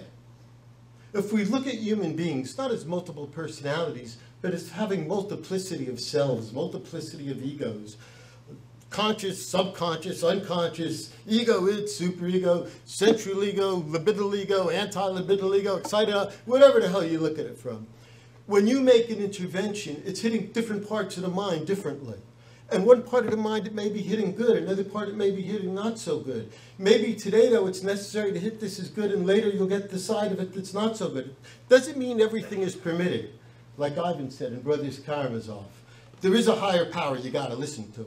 But it does mean that you have to be really thinking through your interventions beyond the polarity of just good and bad. The example is used, like, what if you got a suicidal patient and you got to contact that suicidal patient because they don't contact you, and you're really afraid they're going to knock off, and they might knock off if you don't contact them. That's the example given. I mean, I'm a social worker, I'm a therapist, I like analytic theory, I like Dr. Freud, I'm going to contact them if I think it's a matter of life and death. And one part of this patient may really say, oh, wonderful, this person cares about me. This is the only person that ever cared about me. Maybe it'll keep them alive. But it's not purely good. There might be another part of the person that at the same time is going, what's he really up to? Is he really only up to good, or is he up to something more? And maybe this kind of patient's very good at reading my unconscious and picking up I'm up to something more, even though I don't know I'm up to something more. And at some point, this patient might have a negative response to what I did. Does that mean I should have done it? No. Doesn't mean I should have done it. It just means I have to be aware and not think of my own intervention as purely good, because it has a multiplicity of meanings for me and for them. And it may mean more than I think it means for them, and they may understand unconsciously something of more it means to me. So I have to be very careful in terms of being alert to what the response is to this, both good and bad, over time. It may be certain things I'm doing now, a year from now, as this patient grows, they won't like anymore and tell me so. So in other words, I'm trying to say the yin and yang of both these things. And not to go beyond the polarity of good or bad. We definitely need a structure to work in, but within a consistent structure, I think we need to have some flexibility. I found Zen this way, in terms of my clinical work. It happened to me in a very simple way. I worked in a Bronx clinic, and I was treating this kid in a Bronx clinic that was very difficult, and the kid would not engage in play therapy in a meaningful, symbolic way, the way I thought children should. And instead, this child, I'm not going to tell you anything about the child's history. The child, we didn't know what to do with each other. And there was drawing paper, the child would start to draw, and I would look at the drawing, because, I heard he's supposed to mirror, so I'd look at the drawing, and the drawing would immediately be disposed of. I asked the child some questions. I was fairly new at this, and the child would answer in monosyllables. At one point, the child took a ball and started throwing the ball around the office. And the ball went next to this lamp. And as the ball went next to the lamp, I went, no. Ball started going again. Went near the lamp, I said, no again. Ball started going again, and I saw the kid stop himself before it went through the lamp. I said, oh, God, boy's taking in my no. Boy throws the ball at me. I catch the ball. I'm being so heavily supervised. This is back in the day when you were really supervised. It was a good thing. I needed a lot of supervision. So I catch the ball, and then I look at the boy. Like, what do? The boy says, throw it back, stupid. So I throw it back. So he throws it at me again and goes, is that the best you could do? I won't say the last word. Really throw it. So I really throw it. And the little kid shatters. I mean, he's a little kid.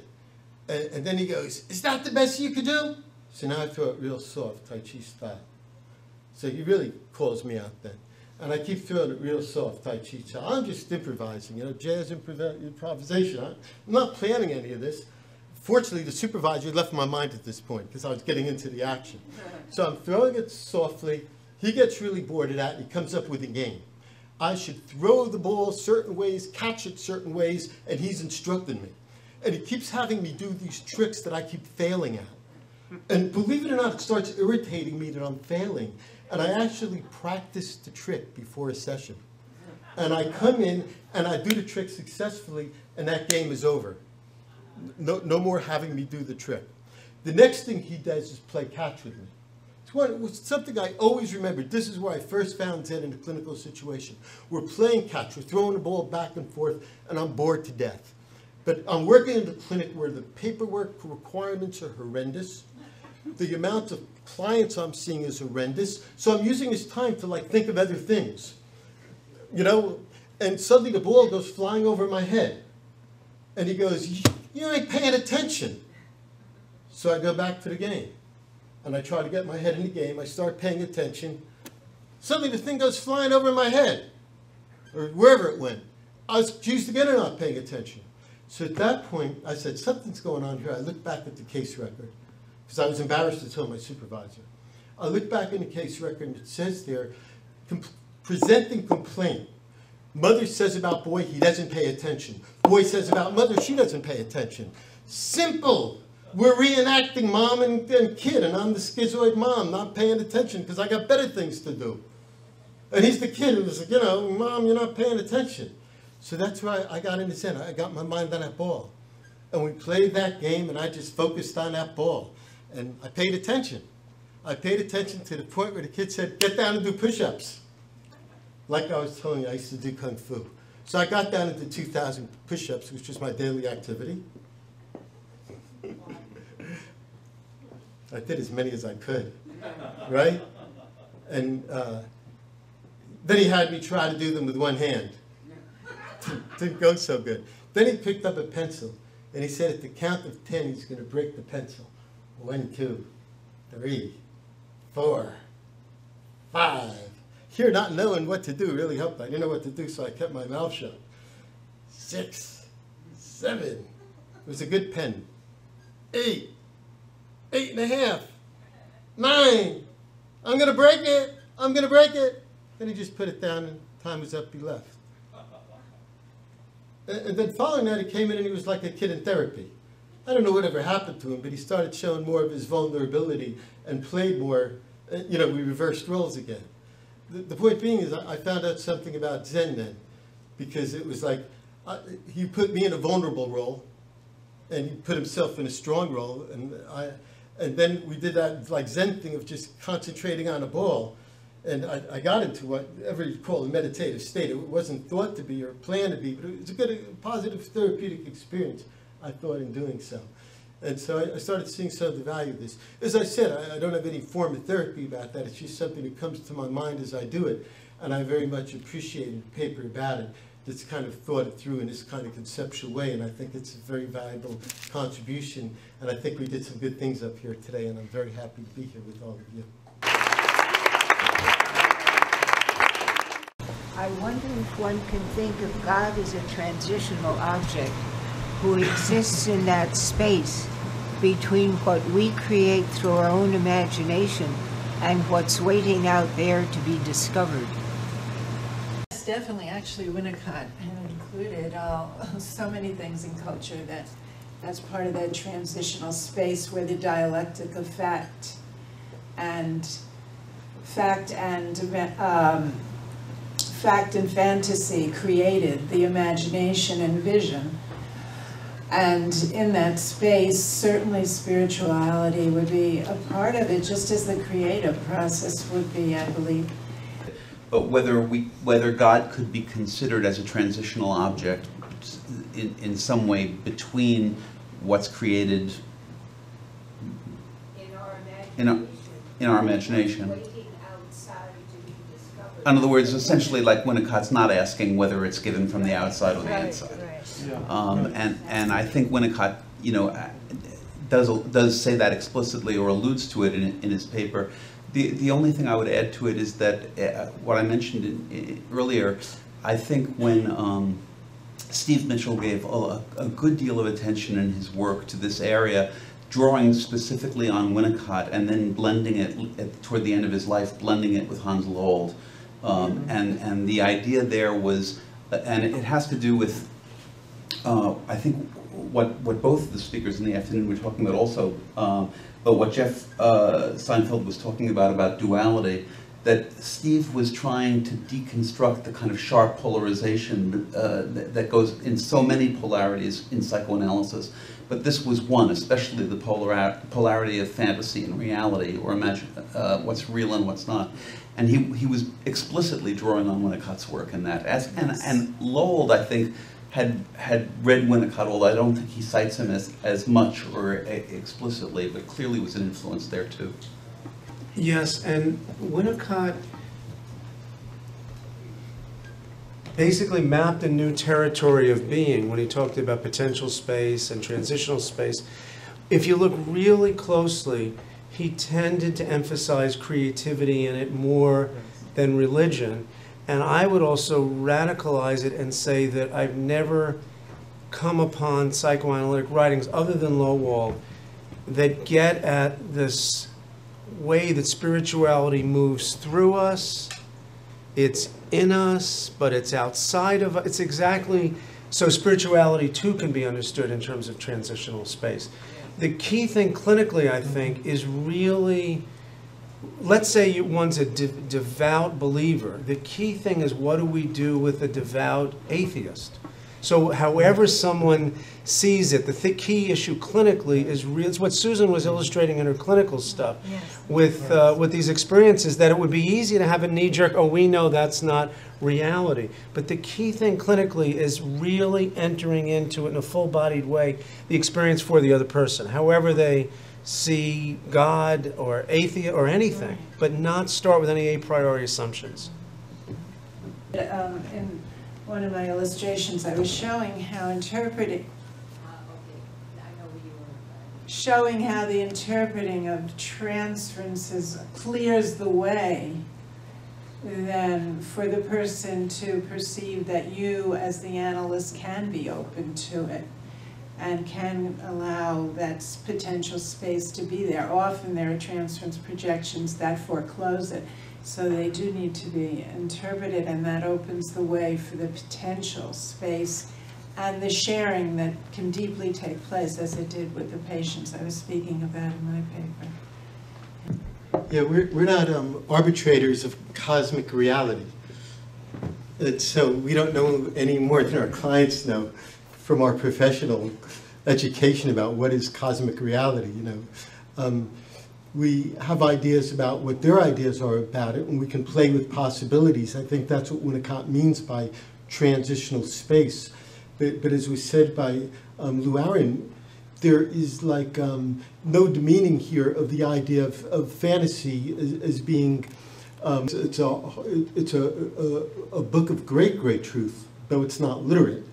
It's not literal, excuse me, it's very literate. So I think that's the way we view this. I have a few hundred questions actually, but I'll try to reduce it to a simple idea. Dr. Lewis began the conference with a comment on, is it Hom Shoah, it's pronounced, a Day of the Holocaust Remembrance? And I find it interesting that we have a conference on spirituality, but we don't really talk about death at all. That it seems that the notion of death, the notion of facing death, looking at death, is inherent in spirituality, spirit, death, not living, not being. And I was thinking of Winnicott's notion of annihilation anxiety and how much that comes out of the idea of spirituality. And I was thinking if there was a yin, it would be spirituality, and a yang would be death. And I wonder if the panel would want to comment a bit on how they talk to their patients about death. Is death part of spirituality, facing death, thinking about death? Do you feel dead? I know Dr. Seinfeld is very lively, so there's a lot of life in his work. Is it a fear of death that operates, or a wish to live? So I'm curious. You are, the more we were joking, in fact, some of us, before we became public in our conference, how when you reach a certain age, the spirituality starts becoming more pronounced. I think Jeffrey and I we were talking about that. And Tolstoy started writing about spirituality in midlife. So I think the closer we get to death, the more it's something we think about. But certainly things that give us a taste of death before are more than a taste of death, such as trauma, such as change, great cultural change. Speaking of Tolstoy, I mean, Anna Karenina is something in point here. Anna Karenina, the book starts with this young lady who's married with a child, taking a train ride, when trains are being spread across Russia at a magnitude never before in history. And this is the time of all the great spiritual literature in Russia. And these tracks are being spread across Russia, and she has the opportunity to be traveling around, and she meets the mother of a dashing count.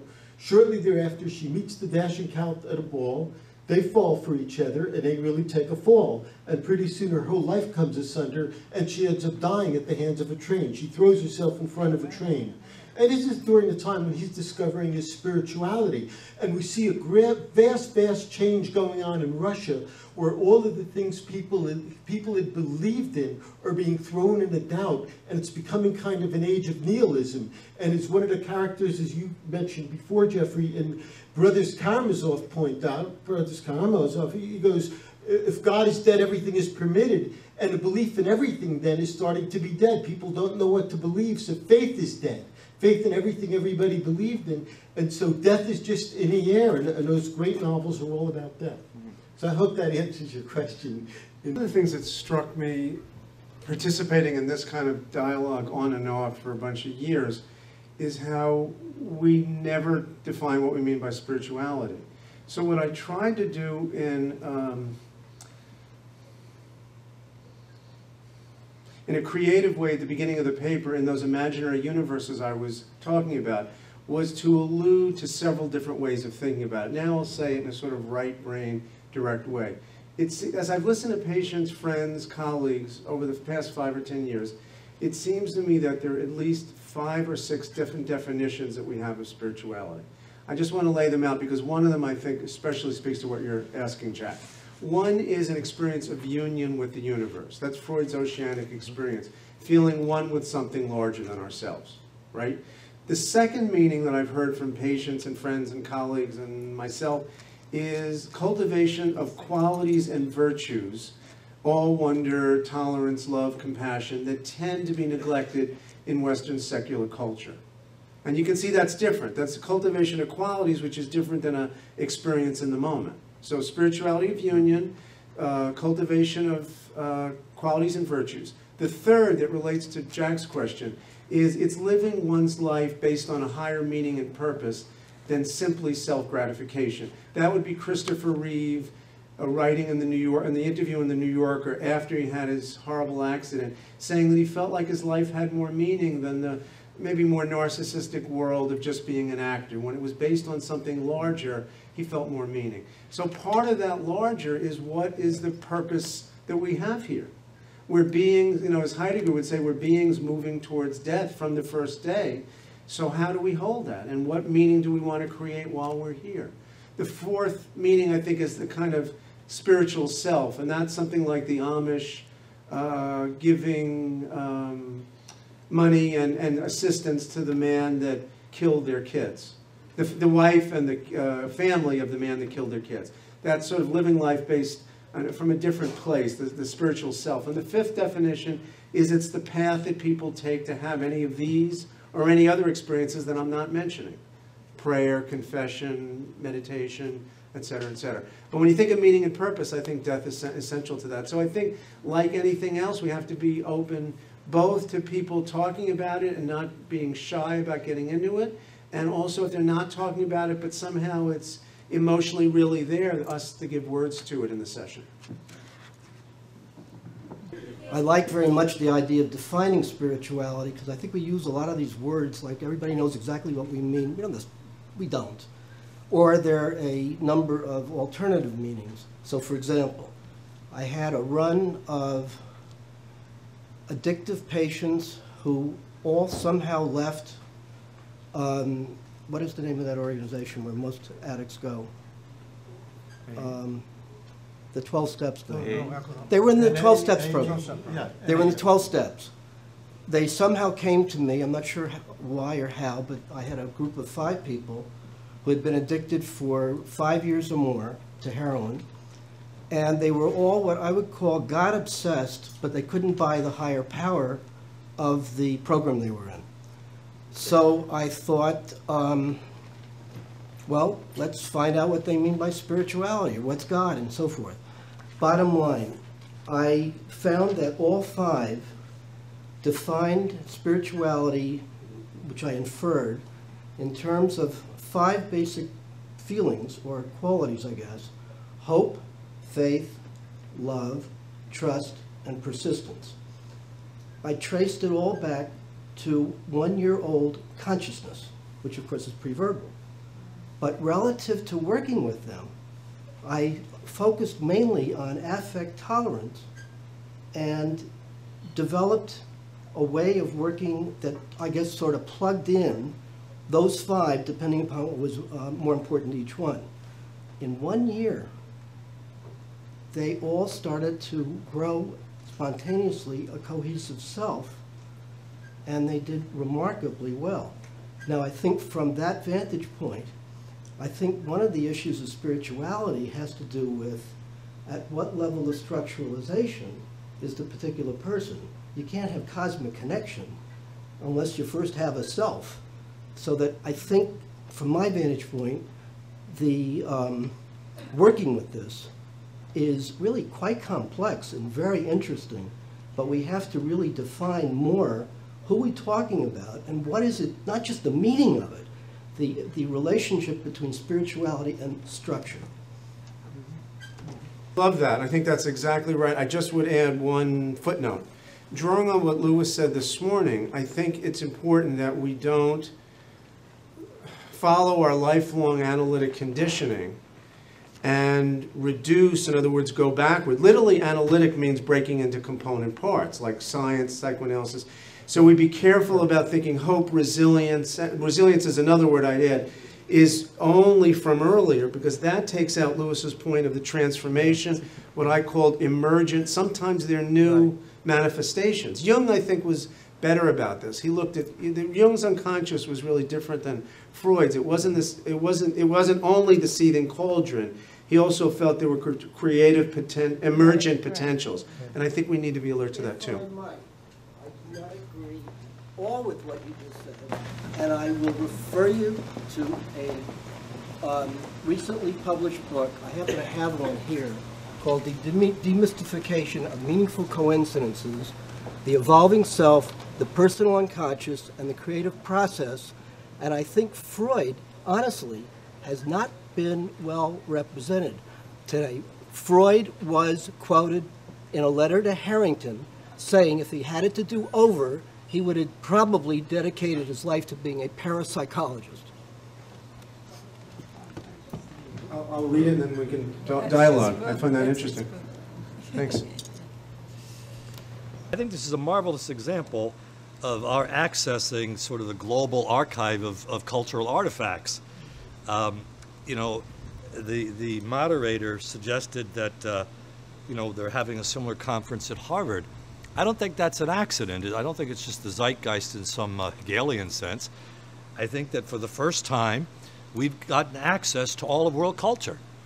So, for example, Lou can bring in Hasidic mysticism and the Kabbalah because for the first time, the works of Gershom Scholem and many others have made accessible to us that world, which before was not accessible unless you had studied Hebrew and specifically Kabbalistic Hebrew. Likewise, the work all the way from Yogananda, coming from India, to Suzuki, to Nishitani in Japan, has made accessible for the first time Zen Buddhism, which before that you'd have to go and study in Japan for 10 years. So I think of this as part of the larger globalization of the artifacts of culture, of culture. And so it seems to me that there's a couple of dangers that we're going to be facing here. One of them, I think, is misunderstanding. Inevitably, there's going to be a whole lot of points where we're not going to be able to grasp like that what Zen is, We're not going to be able to grasp what Kabbalah is. I mean, Madonna notwithstanding. All right? I'm sorry, but we're not. Just like 2 minutes of watching tango is not going to get us to the point of understanding what Argentinian tango is. It'll give us a taste of it. Okay, so that's one of the dangers, the shallowness of a kind of internet globalization. I think another danger, though, is we don't want to confuse the literal with the metaphorical. One of the things that struck me about Lou's paper this morning was, at what point is theology going to subsume psychology, and at what point is psychology going to subsume theology? And it seems to me there's a real danger there. I mean, Joseph Campbell used to say, it's a metaphor. Yeah, that's what his answer used to be to the literalists. It's a metaphor. What is a metaphor? Yeah? Okay. The other side of that, of course, is we can't just literalize it, nor can we just metaphoricalize everything. There are real suicides. You know, there is real depression. You know, the statements before. So we don't want to just say, oh, okay, it's all just in our heads, nor do we want to literalize it and say it's really objectively out there. Yeah? I guess the last comment I wanted to make was the word psychoanalysis and the word spirituality are both very complicated terms that have long, complicated histories. And I would just remind us that the word psyche is Greek, you know, psyche, and it means the soul. It's the soul. I mean, if you really go back to Heraclitus, it's not mind, it's not just logos. The logos is part of the psyche, but it's not the whole thing. So psychoanalysis is the analysis of psyche, of the soul. Well, what is spirituality? Well, one of the components of psyche is spirit. That's another way to translate it. So on the one hand, I don't want to turn theology into psychology, and I don't want to turn psychology into theology. But I do want to acknowledge that they're connected, and at the same time, keep that separation. I think we don't want to end up on the mountaintop waiting for the end of the world. If we take Armageddon and apocalypse literally, it's clearly a metaphor. Well, what's it a metaphor for? The death of oneself and the birth of another, seems to me. One way to interpret that. So it seems to me that this is a very exciting kind of work that we're doing here, because I think we are part of a process where, for the first time, we can have a truly global, cross-cultural conversation and dialogue. And they're having it with us, and we're having it with them. And it's not just as simple as Toyota's coming to Japan, to America, or are sending things to Japan. We're now talking at the spiritual, psychological level, not that materialist level. So I don't know if I have a question, but I find it profoundly stimulating. And I think this dialogue is long ahead of us. I think it's been in the making since, William James, if not before. Probably since Nietzsche first read the Upanishads, or Hegel was first exposed to the non-Western philosophical tradition, or Schopenhauer, and we're going to keep having it. This is the beginning, I think, or one stage in the process of a long global accessing what I'd like to call the global artifacts of culture. I think that's what all of these documents, all of these traditions and schools, they're parts of this archive of global cultural artifacts.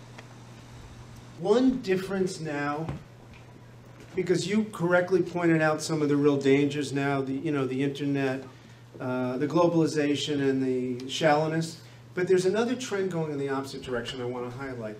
The difference between what I think of as Lewis's generation and my generation, we're the same generation, our generation of people, is that we're also practice-oriented, I think.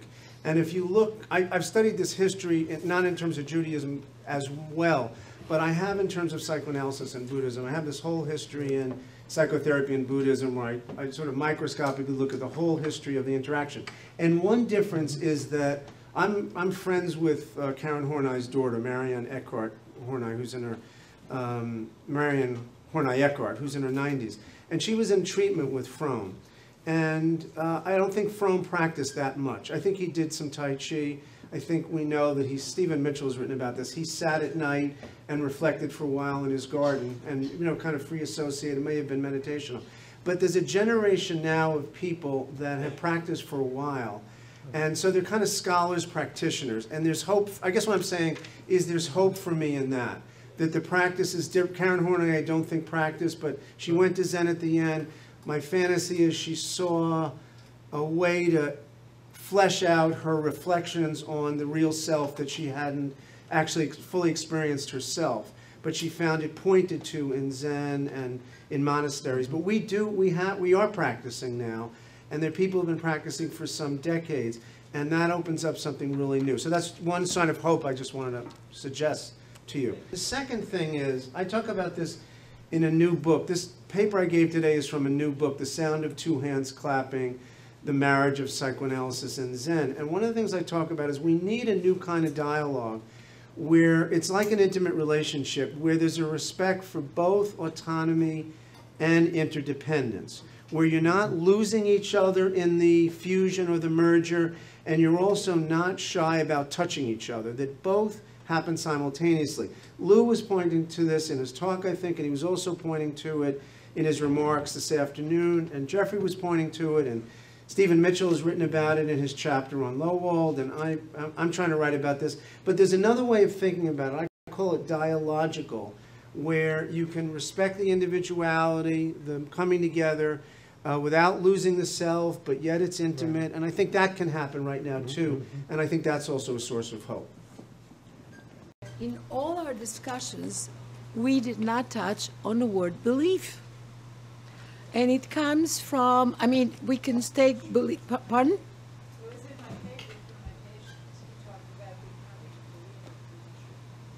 Okay, but I'm talking in a more general term. No, I was saying that within one of the cases, the one that I called Philip, he spoke about his sense of non-belief and becoming a believer through the treatment and through the mourning process and the treatment. And for him it had a very, you know, in many, many levels of meaning, what he meant by believing, his renewal of faith through the journey together in that spiritual realm and in this psychoanalytic realm. I'm thinking in terms of the general concept of belief, starting from an everyday belief, like patients who worry. And they come and they say, something about worrying helps me, but actually doesn't. The best definition of worry that I ever heard was worry's like a rocking chair. It gets you nowhere, but sure keeps you busy. So this is a everyday belief that is a fantasy, that if I worry, things are going to be taken care of. Then we go more into the belief in a entity, in a organized religion, in a non-organized religion, which is, to me, more spirituality is more non-organized. But I'm just surprised that we didn't talk more about belief, and I was wondering if any of you could enlighten me. It's just our belief. You know, there's cosmic reality, which we have no more knowledge of from our profession than anyone else. Myself, I think a belief and faith is a little bit different. Absolutely. Right, because belief is more cognitive. Faith is more like that gets you through the night. You know, faith has to do with salvation. Faith has to do with something that, you know, you believe something's helping you outside of yourself, or could, or potentially. You believe there's some goodness in the world even when everything feels bad. You know, I think of the Hebraic prophets that way, when they would write about having faith in the face of all kinds of horrible things going on. And belief seems to be something more like you believe up here, but you may or may not believe it in here. That's kind of the way I approach it. Yeah, it may be both, but in belief, I think of it more here. Like, I believe in something, you know, that doesn't mean that's going to get me through anything. Whereas if you have faith, you're saying you're putting yourself in the hands of something, you're surrendering to something. If your world feels like it's terrible right now, you believe something good could still potentially happen. It doesn't say what the faith is necessarily in, but it's faith in something beyond what's here and now, and it's like an emotional faith, where belief seems to be more about what you think. I think this or that, I believe this or that. That's just my sense about it. I'd just like to come back to my patient Philip again.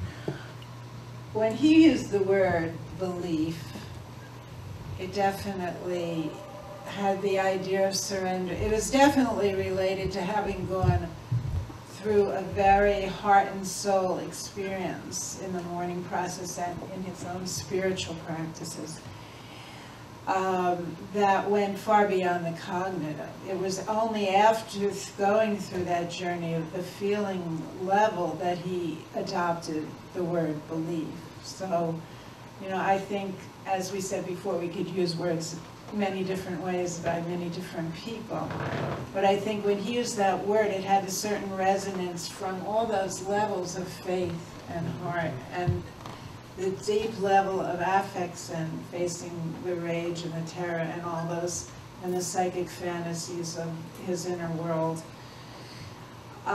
So it was a combination of something that definitely went way beyond the cognitive, but of course integrated. He was now integrating on a cognitive level. So I'm not sure if that's what you're trying to get at. Is there anything particular? Okay. Because I think what the questioner was getting to, I don't see, maybe he walked out, I don't see him, but the question had to do with really the way I think of interdisciplinary studies. You know, when you bring together people that are talking about religion or spirituality and psychoanalysis or Buddhism or martial arts, and you're starting to have an interdisciplinary discussion, it raises all of the issues that I think the universities right now are very concerned with about interdisciplinary studies, which is a very hot topic within academia. Recent issues of the Chronicle for Higher Education have had discussions about interdisciplinary subjects. And I think the dangers are you can get so specialized and your specialization can get so narrow as we know more and more and there is access to more and more information. The specialties can become so narrow that they're not touching anything else because it's become so specialized. And on the other side, with this emphasis on interdisciplinary studies, you can get what the speaker was concerned about, which is kind of shallow, superficial knowledge of different things that you're putting together. So I think there are dangers to each side. And to my mind, one of the problems is that psychoanalysis historically has all been in private institutes outside of the university system. And so we don't really have a lot of opportunity, the resources, the money, the facilities to have high-level interdisciplinary studies on an ongoing basis. It's hard enough to do in a university, let alone in a private practice setting or a private institute setting. But I think the issue is to bring to, that it's not going to happen in one day, that in one day you're going to get exactly what the speaker was talking about, an exposure to something, a glimpse, something to stir your mind. But to do any one of these things takes at least a lifetime of work, and that's where, and just to connect it up again to the question of belief, I think that even raising the issue of belief or faith, is again a lifetime of study, because what belief means in Judaism isn't the same as what belief means in Christianity or in Buddhism or in psychoanalysis. And I think one of the things analysts are fighting to death over is what do they believe, and do they believe in the right things? And if they don't believe in the right things, should they be in the institute? Should they be in the association? What are the core beliefs, and what do you have to have faith in? And do you worship Freud or do you worship someone else? So I think these issues have a lot of resonance for me across the discipline. My question is, we're talking about spirituality, we're talking about psychoanalysis, someone touched upon death. We know that through different spiritual belief systems, death as we know it does not exist. That death is a cycle of life. And what I'd like to know is, how do you take a look at the concept of past life regression, as it was referenced earlier, with regard to cellular memory, and how that could affect how you're dealing with a patient, with the understanding that what they're feeling might not be a result of something that happened in this lifetime. Because if we're truly believing in these spiritual practices, then we're grounded in the understanding that death is non-existent as we know it. Am I being clear? Well, I think I was saying in the illustration with Philip about the past life that whether he experienced what he was talking about in this life or another, it was the emotional aliveness that it was in him now, in the present, affecting him now, that I could receive and respond to, and that allowed the process of the dialectic of the psychoanalytic process and his mourning process to move on. So, I mean, from an object relations perspective, we talk about beliefs, but to me that's a certain framework. A belief in that it easily encompasses the idea of past and future lives. And in fact, it makes a lot of sense from an object relations perspective.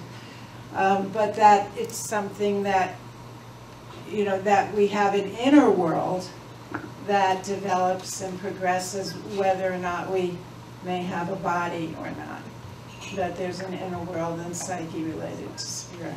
So this was, you know, this is something that could be debated forever, but in the analysis you don't have to debate it. It's just the person conveying what he's carrying within him and how alive it is to the analyst and to himself. Third, I think the identification in spirituality as to whether we're talking about transcendence or immanent. What's the opposite of transcendent? Immanent is important, in addition to which I think what's missing in psychology is a terrible omission of philosophy. Because depending upon your first ontological and epistemological assumptions as to the nature of reality and how you access reality and the nature of knowledge, you're either going to get a Jungian perspective on, for example, the topic I'm interested in, synchronicities, or a naturalistic perspective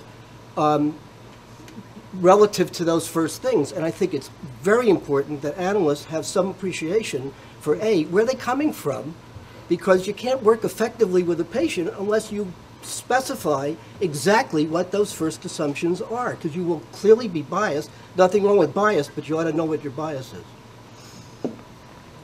That philosophy is important in psychoanalytic theory.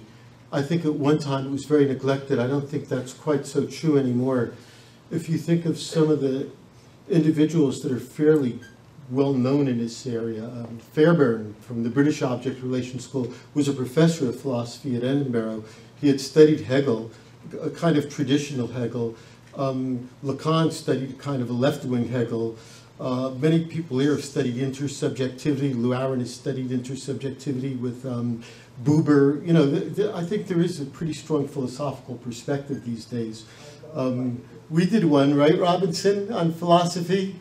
We did Melancholia and Nietzsche, and Dostoevsky's not philosophy. But I think that is there. Zen Buddhism is a philosophy, right, Jeffrey? It's a religion, but it's philosophy too. So I think not to negate what you're saying, but I think psychoanalysis is paying more and more attention to that. I was thinking of Stollerow also with intersubjectivity. So there's been a lot of addition of philosophical writing these days in psychoanalysis, especially in a relational model. Right, we have a representative of that right here. So, and you should applaud yourselves, and I applaud you for coming today.